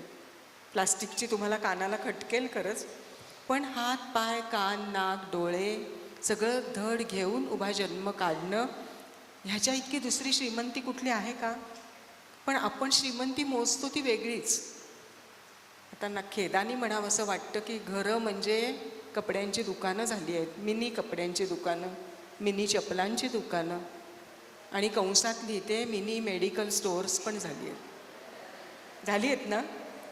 पण या अशा प्रेरणादायी मुलाखती ऐकायच्या ते याच करता की ही दुकानं आपल्याला कशी कमी करता येतील, कशी सीमित करता येतील. म्हणजे ह्या सगळ्या गोष्टी, म्हणजे आपली दुःख मोठी नसतात हो, पण आपण त्यांना मोठं करतो, त्याला गोंजारत बसतो. पण अनघासारखी सखी, अनघासारखी मैत्रीण, उगाच मी तिला पोक्त नाही करून टाकणार, ती इतकी गोड आहे, हसरी नाचरी तशीच ठेवणार आहे. अनघासारखी सखी जेव्हा आपल्याला हे सांगते, तेव्हा आजपासून ठरवून टाकूया, आपल्या मनाच्या वहीमध्ये आज लिहून टाका, आपल्याला रडत खडत जगण्याचा अधिकार नाही. आलेल्या परिस्थितीमध्ये आपला आनंद टिकवण्या इतकं आपल्याला खूप दिलं आहे. ती म्हणते ना की तिच्या गुरूंनी सांगितलं की कोणीतरी करवून घेत असतो. आजपासून या भावनेत जगूया. देनहर कोई और है, भेजत है दिन रैन. देनहर कोई और है, भेजत है दिन रैन. लोग भरम हम पर ना करे, लोग भरम हम पर ना करे, तासे नीचो नयन. की आपण विनयानेच जगावं. नाव विनय आहे म्हणून सांगत नाही, पण आपण तसं जगलो तर मला वाटतं आपण हवेसे वाटतो. आणि थोडंसं असं हवेसं पण जे अनघाला खूप लाभलं आहे. अनघा, खरं मी असं म्हणेन की तू इतक्या जणांची लाडकी झाली आहेस, म्हणजे अपार्ट फ्रॉम युअर ब्लाइंडनेस, तरी पण तुझ्यामधली एक संवेदनशील व्यक्ती, संवेदनशील सखी ही नेहमी ताजीतवानी असते. त्याचं काहीतरी रहस्य आहे नक्की. ते काय आहे सांग बरं.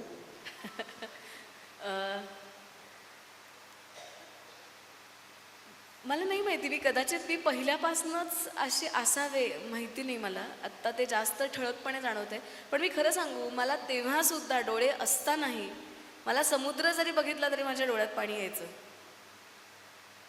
म्हणजे काही वेळेला त्या व्यापकाचा तुम्हाला सोस म्हणणं शब्द चुकीचा ठरेल कदाचित, पण ते हवंसं असतं. मी कित्येक वेळेला तेव्हासुद्धा आजही मला जर कंटाळा आला किंवा मला जर असं वाटलं की मला काहीतरी, आपण कोणीतरी आहोत का असं वाटतंय, की चक्क मरीन ड्राईव्हला जाऊन बसायचं आणि तो अख्खा अथांग समुद्र बघायचा, की आपण कोणी नाही हे लक्षात येतं. नंबर एक. दुसरी गोष्ट, संवेदनशीलता छोट्या छोट्या गोष्टीतून येते. मी पुन्हा सांगते, हे सगळे संस्कार आहेत मला दिलेले. लहानपणापासून तुम्हाला ज्या पद्धतीने घडवलं जातं ना, तसेच तुम्ही घडता हो. मला निब्बरपणे कधीच आयुष्याकडे बघायला माझ्या आईवडिलांनी शिकवलं नाही आहे. एखादी व्यक्ती जर तुम्हाला मदतीचा हात मागत असेल तर तत्क्षणी तुम्ही स्वतःची गोष्ट सोडून मदत केली पाहिजे, स्वार्थ सोडून. ही गोष्ट जसं आईवडील शिकवतात. माझ्या भावाकडनं किती गोष्टी घेऊ. अहो, तो आत्ता 32-33 वर्षाचा मुलगा आहे. हजारो गोष्टी माझ्यासाठी करत असतो, पण एक गोष्ट सांगत नाही. एक, तुम्हाला या पद्धतीने बघता तर यायला पाहिजे. संवेदनशीलता याचा अर्थ फक्त सेंटिमेंटल असणं किंवा इमोशनल असणं असं नाही आहे. हे सेन्सिबल आणि सेन्सिटिव्ह याचं कॉम्बिनेशन आहे. तुम्ही या पद्धतीनं त्याकडे पाहू शकता का? एक छोटा प्रसंग सांगते. आमचा एक ओळखीचा दादा, माझी आई आणि भाऊ असे आम्ही एका ठिकाणी गेलो होतो. आणि मी वॉशरूममध्ये गेल्यानंतर श्रीनिकेतने पटकन येऊन दिवा लावला. तर तो दादा होता, तो म्हणाला की अरे तिला दिसत नाही ना. मग दिव्याचा काय उपयोग उपयोग. तो फक्त मागे वळला आणि म्हणाला तिला नसेल, मला दिसतंय ना. एक वाक्य हा, तिला नसेल मला दिसतंय ना, बाथरूमात दिवा लागला पाहिजे कारण ती तिथे गेली. दुसरी गोष्ट, आपण झाडं वाढवतो. मी बघितलं या सगळ्यांना मशागत करताना झाडांची. एक लक्षात घ्या, निसर्ग इतका संवेदनशील असतो. तुम्हाला किती निगुतीने एखाद्या झाडाकडे पाहावं लागतं. छोट्या गोष्टी तुम्हाला खूप काही शिकवून जात असतात. माझी आजी रोज पहाटे 4 वाजता उठायची. आमच्या चाळीतल्या कित्येक जणांचं अलार्म क्लॉक सुद्धा मोडत होतं, घरातलं घड्याळ नाही. आजी पोळ्या करता करता उठून धावायची. मी तेव्हाही विचारायचे की अगं आजी, तुझ्या 2 पोळ्या जास्त होतील ना? ती म्हणाली होतील ना, पण समोरच्या माणसाला जर गरज असेल तर त्या गरजेसाठीच आपण धावून जाणं हे त्या 2 पोळ्यांपेक्षा जास्त मोठं आहे. वा. कारण ती किती जणांना, अगदी किती वेळा उठायची अधेमध्ये. किती निडर असावं. एखाद्या माणसाला गरज लागली तर ती त्या क्षणी तिथून पळालीच पाहिजे उठून मदत करायला. माझी आत्या माझ्या डोळ्यांच्या प्रसंगानंतर पूर्ण वर्षभर घरी 4 तास येऊन थांबायची. माझ्या डोळ्यांची बस्ती करण्यापासून एव्हरीथिंग. एकही गोष्ट ना तिला आईने सांगितली ना तिने विचारली. ह्या जाणून घेण्याच्या गोष्टी आहेत. आणि हे लहानपणापासून जर आम्ही बघत असू तर का नाही होणार सांगा. कित्येक भाषणांना मला बाबा घेऊन जायचे. माझ्या शोभा कुंटे म्हणून माझी जी शिक्षिका आहे तिने या पद्धतीने घडवलंय. मी किती लहानपणापासून सैनिकांना भेटतीये. अनुराधा गोरेबाईंनी मला घडवलंय, मोहन आपटेंनी घडवलंय. सगळ्यात मोठं काही काम असेल ना तर माझ्या आईबाबांनी मला फक्त शाळेपुरतं मर्यादित नाही ठेवलं. मी कितीतरी सामाजिक संस्थांमध्ये माझ्या लहानपणापासून काम करतेय. त्यामुळे मी जेव्हा तलासरीला गेले होते, मी 10वीत होते. आम्हाला लेजच पाहिजे, कुरकुरेच पाहिजे म्हणून अडणारी मुलं आम्ही 15व्या वर्षी जेव्हा मी तिकडल्या परिसरात गेले, एकतर अक्षरशः बोडकं म्हणावं असं घर. आत पाऊल टाकलं आणि त्या माऊलीला विचारलं काय खाणार मावशी? तर त्या म्हणला तू 1 दिवस देशील माय, रोज कोण देणार आहे? खरंय. तर मी म्हणलं म्हणजे? ते म्हणलं अगं माय रोज कोण देत आहे? खाय. म्हटलं मग खाता काय? काय समोर लावलेल्या मिरच्यांचं झाड आहे, त्या मिरच्या खुडायच्या, मीठच परवडत आहे तेवढं घ्यायचं, दळणात फेकून दिलेल्या ज्या पुड्या असतात त्यातलं पीठ उचलायचं आणि जेवढी होईल तेवढी भाकर आणि मीठ आणि मिरची. त्या माऊलीचं वाक्य आयुष्यभर माझ्या लक्षात राहिले. ती म्हणली कसं आहे माय, तुमच्याकडे दृष्ट काढायला पण मीठ मिरची परवडते. बाय आमच्या आयुष्याला दृष्ट केव्हाच लागलेली, अजून काय काढायचे? हे जर मी माझ्या 10वीत ऐकत असेल ना तर माझी टापच होणार नाही की मला समोर लेजचं पाकिट आल्याशिवाय मी जेवणार नाही. किती किती उदाहरणं सांगू या संवेदनशीलते घडायला. हे आज नाही घडू शकत. हे सगळं संचित आहे. जसं आपण पुण्य आपण कमवतो ना, हे तर वेडेपणाच आहे. आम्हाला मदत का करतात? पुण्य कमवायचं म्हणून. आणि आमच्या गुरूंचं पहिलं वाक्य आहे की अनघा कमवायचं काहीच नसतं, पाप आणि पुण्य फक्त अर्पण करायचे असतात. बॅलन्स शीट टॅली असली तर पुढे जाता येतं. वा. बॅलन्स शीट है ना? किती खरं आहे.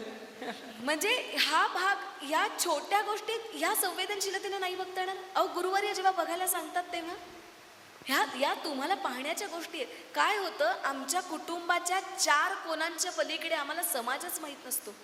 किती जण आपल्या मुलांना घेऊन SL वर्ल्ड किंवा कुठल्याही ट्रिपला न जाता 100 संस्था बघायला घेऊन जातात. माझ्याबरोबर मी माझ्या एका भाचीला घेऊन गेलेले होते.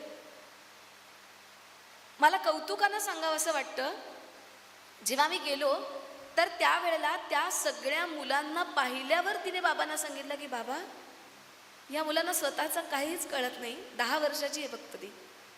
ती म्हणली मला थोडं तरी कळतं, म्हणजे मी जास्त खुश आहे का हो?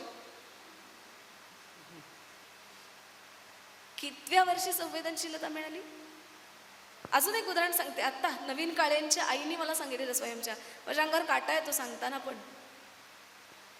तो एका मुलाला ते आईबाप घेऊन आले होते. डोक्यापासून पायाच्या नखापर्यंत तो मुलगा पॉइंट ब्लँक होता. फक्त हाडा मांसाचा शून्य गोळा, फक्त हृदय चालू म्हणून जिवंत आणि श्वास चालू म्हणून जिवंत. तर त्याच्या आईबाबांनी त्याच्या वाढदिवसानिमित्त इतरांना पार्टी द्यायला बोलवलं होतं एका सामाजिक संस्थेत. तर त्यावेळेला नवीन दादाच्या आईने आणि बाबांनी प्रश्न विचारला की ह्या मुलाला काहीच कळत नाही. तुम्ही गेली एवढी 20, 22, 25 वर्ष या मुलाला सांभाळताय, तुम्हाला त्रास नाही होत हे सगळं करताना? त्याच्या आईचं उत्तर आहे का, संवेदनशीलतेच्याही सणसणीत बसेल असं उत्तर आहे विनयाताई. त्या माऊलीने उत्तर असं दिलं की अहो आम्ही देवाची पूजा रोजच करतो की, मूर्ती कुठे हलते बोलते. म्हणे मी तिला नैवेद्य दाखवते, हा माझा मुलगा खातो तरी. अहो म्हणे माझा भगवंत फक्त समोर ताट ठेवतो, हा भगवंत माझा खातो. एरवी मी भगवंताला नऊ माकू घालते तेव्हा तो हुंकार देत नाही, हा किमान हुंकारतो. मला एवढंच वाटतं की एरवी तुमच्या गाभाऱ्यात मूर्तीची पूजा होते आणि माझ्या घरी फक्त सगुण रूपात पाठवलंय, मी फक्त वा. त्याची पूजा करते. खरंच मैत्रिणींनो, संवेदनशीलता ही अशी वाढवावी लागते. है की आपण नाही? नाही का ग, आपण ठरवूया की आपल्याबरोबर आपल्या घरामधल्या तरुण मुलांना, मुलींना, सुनांना, सगळ्यांनाच आपण एखादी चांगली संस्था दाखवूया, चांगल्या संस्थेचं काम जोडून देऊया. आता आपण आयुष्याच्या एका टप्प्यावर स्थिरावलेल्या आहोत सगळ्या, पण इथून पुढच्यांना आपण देणार काय आहोत? जशी आत्ता तिने उदाहरणं सांगितली, नुकतंच आमच्या एका कार्यकर्त्याने उदाहरण सांगितलं. तो काही सर्वे करायला गेला होता आणि त्यांनी एका 12-15 वर्षाच्या मुलाला, सगळे खेळत होते आणि तो मात्र गुडघ्यामध्ये डोकं घालून बसलेला होता. या कार्यकर्त्याने विचारलं त्याला, तुला नाही खेळायला जायचं? त्यांनी काही उत्तर दिलं नाही. अरे मी तुला विचारतोय, तुला खेळायला नाही का जायचं? तशी तो डोक्यातलं डोकं वरती करून, गुडघ्यांमधलं डोकं वरती करून रागाने त्यांच्याकडे बघितलं आणि सांगितलं, मला खूप खेळायचं आहे, पण आई म्हणते नाही जास्त खेळायचं. अरे का बरं असं? मग तुला लई भूक लागते आणि घरात 4 जणं खायची आहेत. एकदा आपलं टाकणारं ताट आठवा, एकदा आपलं पदार्थांचं ताट आठवा, डस्टबिनमध्ये जाणारं अन्न आठवा. अरे कोणीतरी तरसतंय, कोणीतरी त्या अन्नासाठी भुकेलेला आहे. तो 15 वर्षाचा मुलगा म्हणतो, आई म्हणते जास्त नाही खेळायचं, लई भूक लागते. अशी भूक मारून जगणारे, भूक चोरून जगणारे जगात आहेत. एकच सांगू हां, फक्त, हो सांग. सॉरी इंटरप्ट करते, हां. फक्त विनंती एवढीच आहे की आम्ही दाखवायला नेतोय ह्या भावनेनं नेऊ नका. ती मुलं उपदेश करताय म्हणून सोडून देतील. त्यांना काहीतरी कराय तुमच्या बरोबरीने सवंगडी म्हणून न्या. काही वेळेला एक लक्षात घ्या, प्राजक्ताच्या झाडाखाली उभं केलं तर 4 फुलं आपोआप टपटपतात आणि त्यातलं पोर एक वेचतं. ह्याला खरं शिक्षण म्हणतात. वा. फुलं खोडून देऊन हातात ठेवणं नाही. जसं या सगळ्यातनं आम्ही घडलो ना, ताई जे सांगू पाहतायत, मुद्दामून नेताय ही जाणीव मनात ठेवा. त्याला शिकवण्याच्या अनुषंगानं दाखवू नका. बिनबिनतींची अशी शाळा दाखवा की पोर आपोआप शिकलं पाहिजे. खरं. एक अखेरच्या टप्प्याकडे जाताना मला जरा तरुण लोकांपर्यंत आम्ही काय मेसेज द्यावा, तर तुझी जी पॉझिटिव्हिटी आहे, जी सकारात्मकता आहे, आता मोठे मोठे कोर्स असतात पर्सनॅलिटी डेव्हलपमेंटचे, तिथे पॉझिटिव्हिटी शिकवली जाते. पण मला असं वाटतं की तू ती सकारात्मक वृत्ती पिऊन टाकली आहेस अक्षरशः. आणि कधी एखाद्या क्षणी असं होतं का तुला की व्हाय मी, असा प्रश्न पडतो का कधी अजून तरी या टप्प्यावर? फार क्वचित, म्हणजे नाके बरोबर येतो. डोळ्यांच्या बाबतीत तर नाहीच पडलाय मला कधीच. क्वचित आलेल्या विचित्र प्रसंगांना सामोरं जाताना असं वाटतं की अरे यार हे काय माझ्या वाट्याला नवीन. पण डोळ्यांच्या बाबतीत मी स्वयंमध्येही म्हणलं होतं, आजही सांगते की वाय मी हा प्रश्न मला डोळ्यांच्या बाबतीत कधीही पडलेला नाही, नसेल. हे बघा, कर्मांची गणितं असतात का नसतात मला माहीत नाही. मला एवढंच कळतं की आमचे गुरुवारी आणि कीर्तनात फार छान सांगितलं जातं की तुम्हाला लवकर शिक्षा मिळणं फार बरं असतं. मी सुटले, माझा पुढचा मार्ग मोकळा आहे आणि खरंच सांगते खूप मोकळा आहे. याच्यामुळे मला एक लक्षात घ्या, तो मोकळा आहे म्हणूनच भगवंत, सद्गुरू, तुम्ही सगळे सर्वार्थानं पाठीशी उभे आहात. सर्वार्थानं. मला एकही कार्यक्रम मागायला जायला लागत नाही, याची काळजी तो घेतो, मी नाही. मला प्रत्येक वेळेला चांगलं बोलता आलं पाहिजे याची काळजी रंगदेवता आणि शारदा घेते. मी फक्त मेहनत करते. मला एवढंच वाटतं की की माझ्या लॉकरला मेहनतीची आणि आनंदाची चावी लावली आहे. कृपेची चावी भगवंत आपोआप लावतो लॉकर. वा. तशा 2 किल्ले आहेत त्या. आणि तुम्ही जे सांगताय ना, मी सकारात्मकतेची उदाहरणं देईन, पण ना त्याच्या आधी एक महिला दिन आहे म्हणून एक गोष्ट सांगू का? हां सांग. मला मंगला गोडबोले यांची फार आवडती कथा आहे. विनयाताईंसाठी नवीन नाही हेही मला माहिती आहे, पण हा अप्रोच असा करून बघितला तर तो जास्त छान होईल. एक कुक्या नावाचा मुलगा असतो आणि आई त्याच्याबरोबर बसलेली असते आणि फॉर्म भरायचा असतो. तर तो म्हणतो, आई बाबांच्या नावापुढे काय लिहू? तर ती म्हणते, लिही CEO. आणि तुझ्या नावापुढे? तेवढ्यात बेल वाजते म्हणून ती पळत जाते आणि ती म्हणते, कुक्या काही लिही रे. झालं, संध्याकाळ होते. बाबा आल्या त्याच्यात, कुक्या फॉर्मचं काय झालं दाखव. तर ते असं झुरळ उचलतात तसं तो फॉर्म उचलतो. त्याचं लक्तर झालेलं असतं. तर तो म्हणतो, हे काय केलंस तू कुक्या? म्हणतो, बाबा अहो आईची कामं लिहायची होती ना, काय करते? अहो बाबा जागा संपली पण आईची कामं संपली नाहीत. तर तो म्हणतो, तू काय लिहिलंस कुक्या फॉर्मवर? तर ते म्हणते, बाबा आईने सांगितलं तुमच्या नावापुढे CEO लिहायचं आहे, तिच्या नावापुढे काही लिही. मग काय लिहिलं? मग सगळं लिहिलं. आई मला जेवायला देत होती, मी लिहिलं माझी आई शेफ. तिने तुम्हाला गोळ्या दिल्या, मी लिहिलं डॉक्टर. काहीतरी झालं म्हणून बाजू घेतली आईने माझी, तर ताई म्हणली वकिली करू नकोस आई तू त्याची. तर मी लिहिलं आई वकील. अहो बाबा नळ दुरुस्त केला, मी लिहिलं आई प्लंबर. अशी त्याने सगळी यादी लिहून काढली. बाबा खो खो हसायला लागले आणि म्हणाले, कुक्या अरे वेड्या, हे काय लिहिलेस तू सगळं? हे सगळं खोड बघू. मग तो म्हणतो, पण बाबा ही सगळी आईची कामच आहेत ना. तर त्यावर वडील म्हणतात, अरे बाळा पण आईचं पद लिहायचं आहे. मग काय लिहू बाबा? तर त्यावर त्याचे वडील उत्तर देतात, हे सगळं खोड आणि तिच्या नावापुढे एक आडवी रेघ मार. कथेचंच नाव आहे एक आडवी रेघ. आता माझा पुढचा प्रश्न आहे, दृष्टी कुठे बदलते? भाळावर मिरवताना सौभाग्य म्हणून चिरी म्हणून चालते का हो एक आडवी रेघ? अक्षर सांधली जायला म्हणून चालते का हो एक आडवी रेघ? उंबरठा उलटणारी सुद्धा एक आडवी रेघ. आणि तुमच्या कर्तृत्वानं गाजायचं ठरवलं तर क्षितिज सुद्धा एक आडवी रेघ. तुम्ही ठरवायचं कोणत्या आडव्या रेघेवर आपण उभं पाहिजे. जर मला येऊन कोणी म्हटलं असेल की तू एक आडवी रेघ आहेस, तर मी म्हणेन चालेल, मी नवक्षितिज तिथे घडवून दाखवेन. त्याचे टिचकी म्हणतात ना, ती माझी सवय आहे. मला असं वाटतं की तुमच्यासाठी ते उत्तर आहे हो एक प्रकारचं, की ते चुटकी में सब कुछ तसं म्हणतात. तर अशा आडव्या रेघ. आणि मी तुम्हाला सांगू, अशी किती गोष्टी मला अनेकांनी पेरल्या माझ्या मनात. त्या दिवशी बोलता बोलता मला वाचन करून देणारी आमची सविता देवडे म्हणून ताई आहे. सविता ताई म्हणाले का, कसं आहे ग, लिंबू पिळल्याशिवाय रस येत नाही ग, तसं आयुष्य पिळल्याशिवाय ते रसरशीत कसं होईल सांग. वा. अशी किती उदाहरणं आहेत सांगते. बंद घड्याळ असतं तरी 2 तरी वेळा बरोबर दाखवतं की नाही. काय वाईट आहे मला सांगा. हे बघा, एक लक्षात घ्या, टोकाचं सांगितलं तर प्रेत सुद्धा 4 माणसं जमवतं, तर जिवंत माणूस तर जास्त माणसं जमवू शकतो ना हो. बीला गाडायचं ठरवलं, एक लक्षात घ्या, तुम्हाला गाडूनच टाकायचं ठरवलं तर एका अभ्यासकाचं वाक्य आहे की if you buried me I was a seed. तुम्ही मला गाडून टाका, मी बी होतो, उभारून कल्पवृक्ष होईल. तुम्ही मला ताडायचं ठरवलं, मी वाद्य होतो, संगीत होईल. तुम्ही मला पाडायचंच ठरवलं तर मी उल्का होईन, एखाद्यासाठी शगुन. वा. तुम्ही मला काळोखात न्यायचं ठरवलं तर मी तारा होईन, म्हणजे मी तिथेही चमकेन.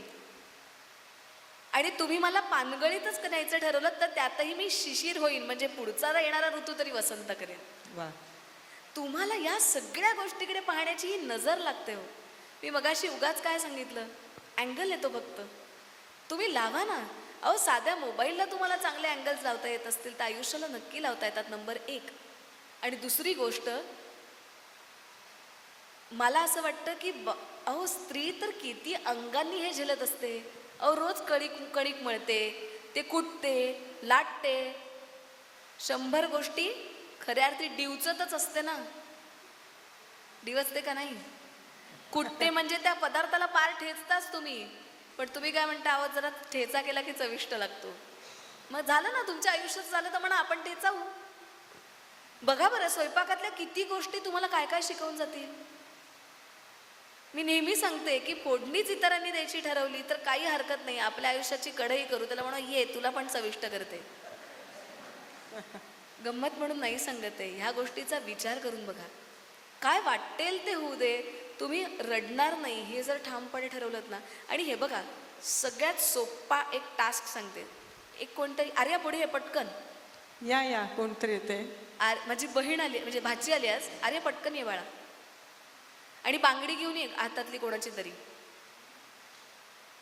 हे आमचं अतिशय संवेदनशील बाळ आहे. ही 2 वर्षाची असताना मी एका तळ्यात होती, गायले होते, तेव्हा या मुलीच्या डोळ्यात पाणी होतं. मी संस्कार काय म्हणते ते मी सांगते. 2 वर्षाच्या मुलीला काय कळतो एका तळ्यात होती. बांगडी हातात ठेव, तुझ्याच, आणि अशी सरळ घेऊन उभी राहा. कितपत वजन आहे ग? कमी असं म्हणते. आता थांबूया आपण हिला 5 मिनिटं असंच. चालेल का? किती वजनवले आर्या? हळूहळू वाढेल. मग साधारण अख्खा 1 आठवडा असंच उभं ठेवलं तर खूप वाढेल. पण मग हात नको वाटेल का ग? असं टाकून द्यावं असं वाटेल बांगडी. तिने आत्ता जे सांगितलं हेच आयुष्याचं गमक आहे. आपण आपल्या आयुष्यांच्या तक्रारी बांगडी इतक्या हलक्या असताना धरून ठेवतो आणि त्या धरूनच ठेवतो, म्हणून वाढत राहतात. वा. फेकून द्या. जेव्हा गरज असेल तेव्हाच त्याची किणकिण निनादली पाहिजे, नाही तर बाजूला काढून ठेवली पाहिजे. अति बांगड्या झाल्या तर त्याही वाढतात हो. त्यामुळे ह्याचा विचार करून आपण जा बाळा. थँक्यू आर्या. तर हा विचार करून जर आपण बघितलं ना, तर याच्या सगळ्याचा लसावी आपल्याला आनंदाने काढता येतो. आणि हे तुम्ही रोज सगळ्या करू शकता, नक्की करू शकता. मला एवढंच वाटतं की तुमचा योग्य पदर बांधला जायला सुद्धा टोचणीच द्यावी लागते. तशी आयुष्याची टोचणी आली तर तो बांधला किंवा सांधला जाईल असं म्हणू आणि पुढे सरकू. वा. अगदी लास्ट एक शेवटचा प्रश्न, की तुझ्या मनाचा उजळलेला जो गाभारा आहे, तुझ्या मनाची जी प्रकाश वाट आम्हाला स्पष्ट दिसते, ती जाणवते, तुझ्या शब्दांमधून आम्हाला जाणवते. तर आत्ताच्या पिढीमध्ये एकूणच, मग ती रिलेशनशिप असो, ते शिक्षण असो, सगळीकडे टोकाचं आपण बहकलेपण म्हणूया किंवा विश्विषितपणा म्हणूया, हा सगळा आला आहे. आणि तू आत्ता सांगतेस की हे कसं सगळं बांधलेलं राहावं असं तुला वाटतं. मी तुम्हाला सांगू, याला दोन्ही गोष्टी जबाबदार आहेत. एक तर पालकही, कारण संवाद संपलाय विनयताई. हां. बघा ना, तुम्ही आणि मी सुद्धा अजूनही गप्पा मारू शकतो, पण आत्ताची पिढी, तुम्ही त्यांना विचारा, ते तुमच्याशी येऊन गप्पा नाही मारू शकत. ते मोबाईलवर चॅट करू शकतील पण ते गप्पा नाही मारू शकत. हा जो एकलकोंडेपणा आलाय बघा, सोशल मीडिया असावा पण घरातला संवाद संपत तर नाही, याची खबरदारी घरातल्यांनीच घ्यायला लागते.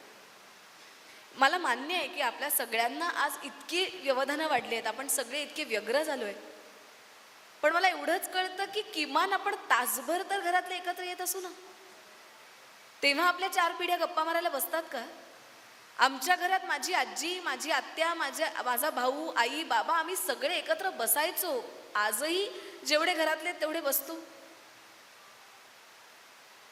मला खूप किती फेसबुकवरती पोस्ट आहेत विनयताई. एक पोस्ट होती फेसबुकवरती लॉकडाऊनमध्ये आलेली, मी माझ्या व्याख्यानात सांगते पण, की एका मुलाने लिहिलं होतं, लॉकडाऊन चालू आहे म्हणून घराबाहेर पडता आलं नाही, त्याच्यात दिवे गेले, सो सोशल मीडिया बंद होता म्हणून घरच्यांशी बोलावं लागलं. आणि पुढे डॉट डॉट डॉट, आणि मग लिहिलं होतं वाक्य उद्गारवाचक चिन्हात, बरी वाटली माणसं. बापरे. म्हणजे मी ही पोस्ट बघून मी इतकी हैराण झाली की मी काय बोलू याच्यावर. एका कवीने लिहिलं होतं की हल्ली आम्हाला 1 GB माणुसकी पुरते. ही सत्य घटना आहे, लक्षात घ्या. वास्तव आहे आणि हे समाजातलं, आणि हे भीषण आहे. माझ्या समोर एका मुलीने कबूल केलेले आहे विनयताई, 18 वर्षाची मुलगी आहे. ही मी तुम्हाला 2019ची गोष्ट सांगत असेल. 19. 6 वेळा आत्महत्या करायचा प्रयत्न केला होता त्या मुलीने. 6. का? तर माझ्या मनासारखं होत नाही. हा फॅक्टर काय हो मनासारखं होत नाही? कोणाच्या मनासारखं होतं सांगा बरं. आपल्या मनासारख्या घडणाऱ्या गोष्टी प्रत्येक वेळी योग्यच असतील असं नाहीये ना. अहो पुढच्या क्षणी आत्ता मला वाटतं की मी वन वे तोडून जायला पाहिजे होतं, किंवा मलाच कशाला सिग्नल लागला. पुढच्या सेकंदाला कळतं की पुढच्या सेकंदाला ऍक्सिडेंट झाला की आपण म्हणतो वाचलो रे, देवाने वाचवलं. असे अनेक अपघात टळू शकत असतात. हा जो भरवसा आहे ना कोणावर तरी, एकतर आम्ही अखंड सेल्फ सेंट्रिक झालो विनयाताई. संपूर्ण पिढी मीच्या पलीकडे दिसत नाही, आणि हे पहिलं तोडलं पाहिजे. 2 वर्षाचा मुलगा सुद्धा सांगतो की मी नाही देणार चॉकलेट, हे माझं आहे. हे त्या क्षणी उडालं पाहिजे वाक्य. काय वाटेल ते रडो, भोकाड बसलो, काही फरक पडत नाही. हे बघा थोडंसं कठोर व्हायला लागेल, पण हल्ली त्याच्या पल्याड एकतर शिक्षण पद्धती त्याला जबाबदार आहे, घरचे संस्कार जबाबदार आहेत, या सगळ्यातनं संवाद जबाबदार आहे. ह्या सगळ्या गोष्टींमुळे ती मुलं एकलकोंडी तरी होतात, स्वार्थी किंवा सेल्फ सेंट्रिक तरी, स्वार्थी हा कदाचित चुकीचा शब्द असेल, स्वकेंद्री म्हणू आपण, स्वकेंद्री होतात. आणि तिसरी महत्त्वाची गोष्ट, त्याच्यातनं टोकाचे निर्णय घेतात. आणि आत्ताच्या 2 गोष्टी अजून त्रासदायक आहेत, ज्याच्यावर सतत मानसोपचार तज्ज्ञ बोलत आहेत.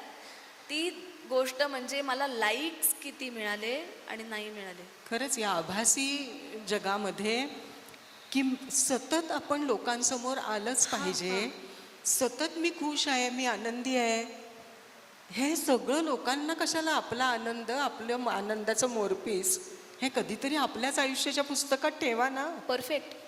पण त्याचं सगळ्यांनी ते प्रदर्शन करून दाखवणं अगदी महत्त्वाचा मुद्दा तू बोललीस अनघा, की खरोखरीच संवाद खूप संपत आलेला आहे.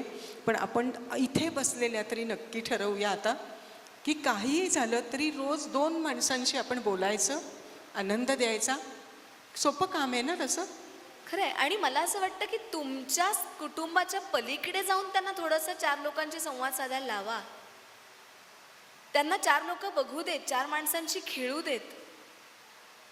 कारण फेसबुक, इंस्टाग्राम, ट्विटर हे एका मर्यादेनंतर आपल्यासाठी बंद झालं नाही. तो या मंचावर नाही मी बोलणं योग्य आहे की नाही मला माहित नाही, पण हल्ली नवीन म्हण आहे विनयाताई की फेसबुकवर 5,000 मित्र आणि गल्लीत विचारत नाही कुत्र. खरंच. म्हणून म्हटलं क्षमा करा, मी मुलगी म्हणून हे बोलणं योग्य आहे की नाही मला माहित नाही. पण एक सांगू का, हे सतत माणसं इतर तुमच्याशी बोलणारी मिळाली तर का नाही मुलं बोलणार? हे थोडं ब्रेक करूया. मला भीती वाटते ताई. माझी मैत्रीण आत्ता सृष्टी म्हणून सायकोलॉजिस्ट आहे, आज एका ट्युशनला ती जात होती. ती मुलगी अशीच असेल 7-8 वर्षाची. त्या मुलीला सांभाळणाऱ्या सगळ्या मावशाच, घरी आईवडील नाहीत. साधारण काय 38-40व्या मजल्यावर घर, गडगंज श्रीमंत. पण त्या मुलीला जर विचारलं की आता तू चित्र काढ, तर तिने चित्र, इतकी विकृत चित्र काढायची ती की आईस्क्रीमचा कोन आणि त्याच्यावर आपली विष्ठा ठेवली आहे. तर तिने विचारलं हे काय आहे, तर ती म्हणाली this is life. This is life. This is life हे तिचं उत्तर आहे. 7 वर्षाच्या मुलीला काय कळतंय? पुन्हा प्रश्न, बोलणं. आणि इतरांचे लाईक्स मिळून आपण फार छान होत नाही हो. एक क्लिकचं बटन दाबायला आपल्याला काही नाही लागत. माणूस क्लिक व्हायला वेळ लागतो, क्लिकचं बटन दाबायला नाही. वा. याची जाणीव आपल्याला असली पाहिजे की अरे तुला आतून मुळात ते पटतंय का, तर तू त्याला त्या गोष्टीपर्यंत पोहोच, नाही तर पोहोचू नकोस. पण हे समजावताना त्यांच्या वयात उतरून आपल्याला समजावावं लागेल, असंच समजावता नाही येणार. त्या सगळ्यांची दोस्ती करावी लागेल, त्यांना आपल्याबरोबर 4 ठिकाणी न्यावं लागेल, आपल्यापेक्षा वेगळी जग दुनिया असते हे दाखवायला लागेल, तरच हे कळू शकतं. जो प्रश्न ताईंनी मगाशी विचारला की तू व्यापक कशी झालीस, तू संवेदनशील कशी झालीस, तू प्रकाशमान कशी झालीस, या ताईंनी विचारलेल्या एक लक्षात घे, त्यांचे प्रश्न इतके ॲप्ट आहेत की त्यांनी सोपान मांडलाय जगण्याचा. माझ्या पायऱ्या सांगितल्यात त्यांनी, एक एक टप्पा कसं कसं. आधी संस्कार विचारले, मग पूर्ण माझी जर्नी म्हणजे माझे एकूण ट्रॅव्हल विचारला, मग प्रगल्भता, मग संवेदनशीलता, शहाणपण, आणि आता मागे वळून बघताना त्यांनी विचारलेला प्रश्न की प्रकाशमान होण्यामागे असणारी भूमिका की इतरांना ती कशी सांगावी, हा सोपान आपण सगळ्यांनी समजून घेतला तर पुढच्या पिढीपर्यंत पोहोचवू शकतो. वा, हा सोपान शब्द अनघा तू वापरलास ना, खरं हे नवविधा भक्तीतला हा शब्द आहे. आणि म्हणून मी मगाशी अध्यात्म शब्द खूप जपून वापरला. तो असा सहजी कुणासाठी वापरत नाही मी, पण तू तो जगतीयेस. थोड्याशा वेगळ्या मोडवरती आता येऊया आपण, की खास आवडीचा पदार्थ कोणता आहे तुझ्या? पटकन. शेवपुरी. हं? मला चिडवतात शेवपुरी. ओके, शेवपुरी. आणि कर्जतचा वडा? अजिबात नाही, मी बटाटे वडा फॅन नाही अजिबात. खूप खाल्ले शाळेत, त्याच्यामुळे कंटाळा आला. अच्छा, आता मी प्रेक्षकांमध्ये हे 2 भाग केलेत आणि या भागांमध्ये विचारणार, अनघासाठी डेडिकेट करणारं एक गाणं या भागाने कोणतं द्याल? क्या बात है. चला, कुणीतरी एक जण तिच्यासाठी एक ओळ म्हणा. पटकन या, पटकन या. येस, एक बाजू तुझ्यासाठी एक गाणं डेडिकेट करते. हां. रुक जाना नहीं तू कहीं हार के, आँखों से मिलके मिलेंगे साए बहार के. हो राही हो राही हो राही हो राही. विनोद खन्ना आठवला लगेच, की काय रुबाबदारपणे ते आपल्याला सांगतायत. रुक जाना नहीं तू कहीं हार के. चलो, ये अनघा के लिए हो गया. या साइडला. हाँ,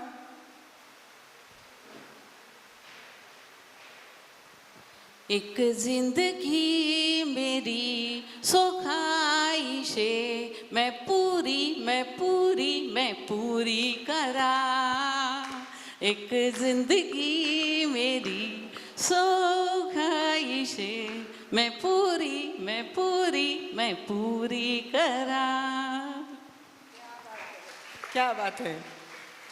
खरोखरीच ह्या सगळ्या गप्पांमधून एक स्वानंद काय मिळाला माहिती आहे, की एका योग्य सखीशी, योग्य मैत्रिणीशी आपण गप्पा मारल्या.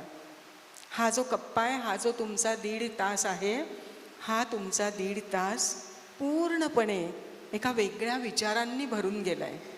आणि तुम्ही सांगा, तिच्यामधली ऊर्जा, तिच्यामधला हा सगळा प्रवास, हा सगळाच आपल्याला कुठेतरी विचारांसाठी, चिंतनासाठी प्रवृत्त करणार आहे.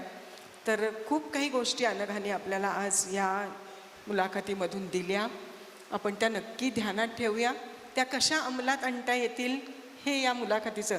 रंजनाची जी धडपड होती की नाही अनघालाच या महिला दिनाच्या कार्यक्रमाला बोलवायचं, तशी ती आली, तिने गप्पा मारल्या, तिजीनी जिंकलं.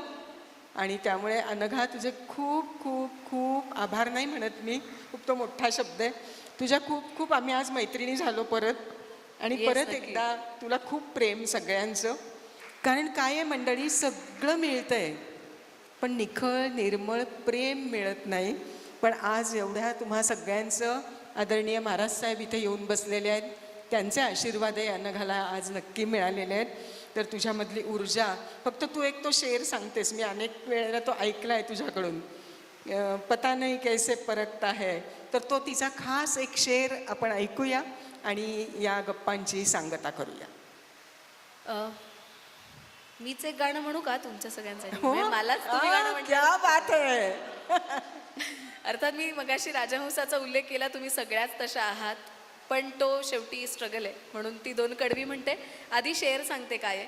माझा अतिशय आवडता शेर आहे की पता नहीं कैसे परखता है मेरा खुदा मुझे, पता नहीं कैसे परखता है मेरा खुदा मुझे, इम्तिहान तो इतने मुश्किल लेता है मगर फेल नहीं होने देता. येस. तर त्यामुळे हा शेर आम्ही पण लक्षात ठेवू की असा भरोसा ठेवूया, कोणीतरी आपला आहे, मग ते आराध्य दैवत कोणीही असो, की मगर वो फेल नहीं होने देता. त्यामुळे त्याच्या भरोशावरती आपण राहूया. जसं ती म्हणाली की तो करवून घेतो, तसं आपल्या आयुष्यात उभं करणारा कोणीतरी आहे, और वो फेल नहीं होने देता. आता ती आपल्यासाठी गाणं म्हणते. म्हण. एका तळ्यात होती म्हणू का मन शुद्ध तुझं म्हणू?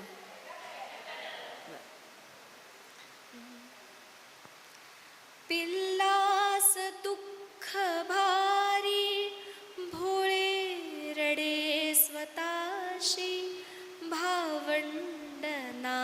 विछाती सांगेल ते कुणासी सांगेल ते कुणासी जेते तयास टोची दावी उगाच नाक आहे कुरूप वेडे पिल्लू तयात त्याचा रिवर्ब कमी करा ना, मला खूप फीडबॅक येतोय त्याचा. हॅलो. एके दिनी परंतु पिल्लास त्या कळाले भयवेड पार त्याचे वाऱ्यास वे पळाले पाण्यात पाहताना पाण्यात पाहताना चोरून या क्षणैक त्याचेच त्या कळाले तो राजहंस एका तयात होती बदके पिले सुरेख होते कुरूप वेडे पिल्लू तयात एक होते कुरूप वेडे पिल्लू तयात एक. धन्यवाद मैत्रिणींनो. हा खराखुरा राजहंस आपल्यासमोर आज इथे आहे. अनघासाठी आपण एकदा जोरदार उभं राहून टाळ्या देऊया. जोरदार टाळ्या.